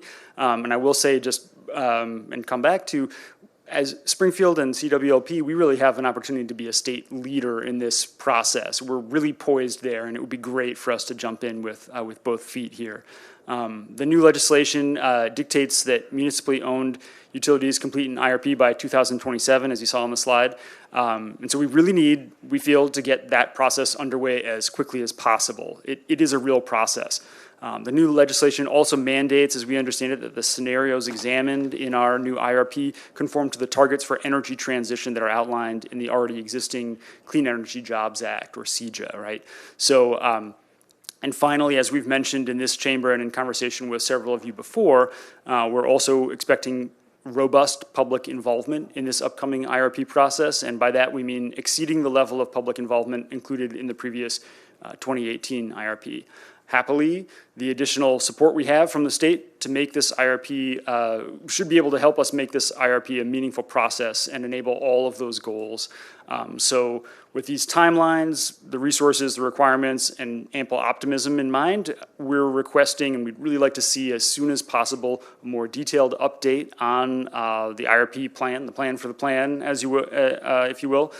So this should include, for instance, detailed timeline. We're looking at the selection of the consultant to conduct the IRP, and also those crucial public engagement moments, how we're going to structure that. We know we're excited to work with the utility as well as all of you on this. We think there also should be a preliminary specification of the scenarios and the sources that we're going to analyze, and we're going to ask the consultant to analyze in that IRP, again, in line with the CEJA goals. And just once again, you know, we really have an opportunity to be a leader in the state with this. And, you know, the word is out that Springfield can do that, and that CWLP can do that. And so we want to be part of that. We're excited. We want you to embrace that opportunity. And so we welcome any and all conversations about the process as we move forward on the IRP. Thanks. Thank you. Madam Clerk, are there any other citizens that's requested to speak this evening? No. Motion to adjourn. Moved. Motion and a second. Any discussion? Hearing none. All those in favor signify by saying aye. Aye. All those opposed, nay. The ayes have it. Good evening, everyone, and nice job. Thank you, Chair.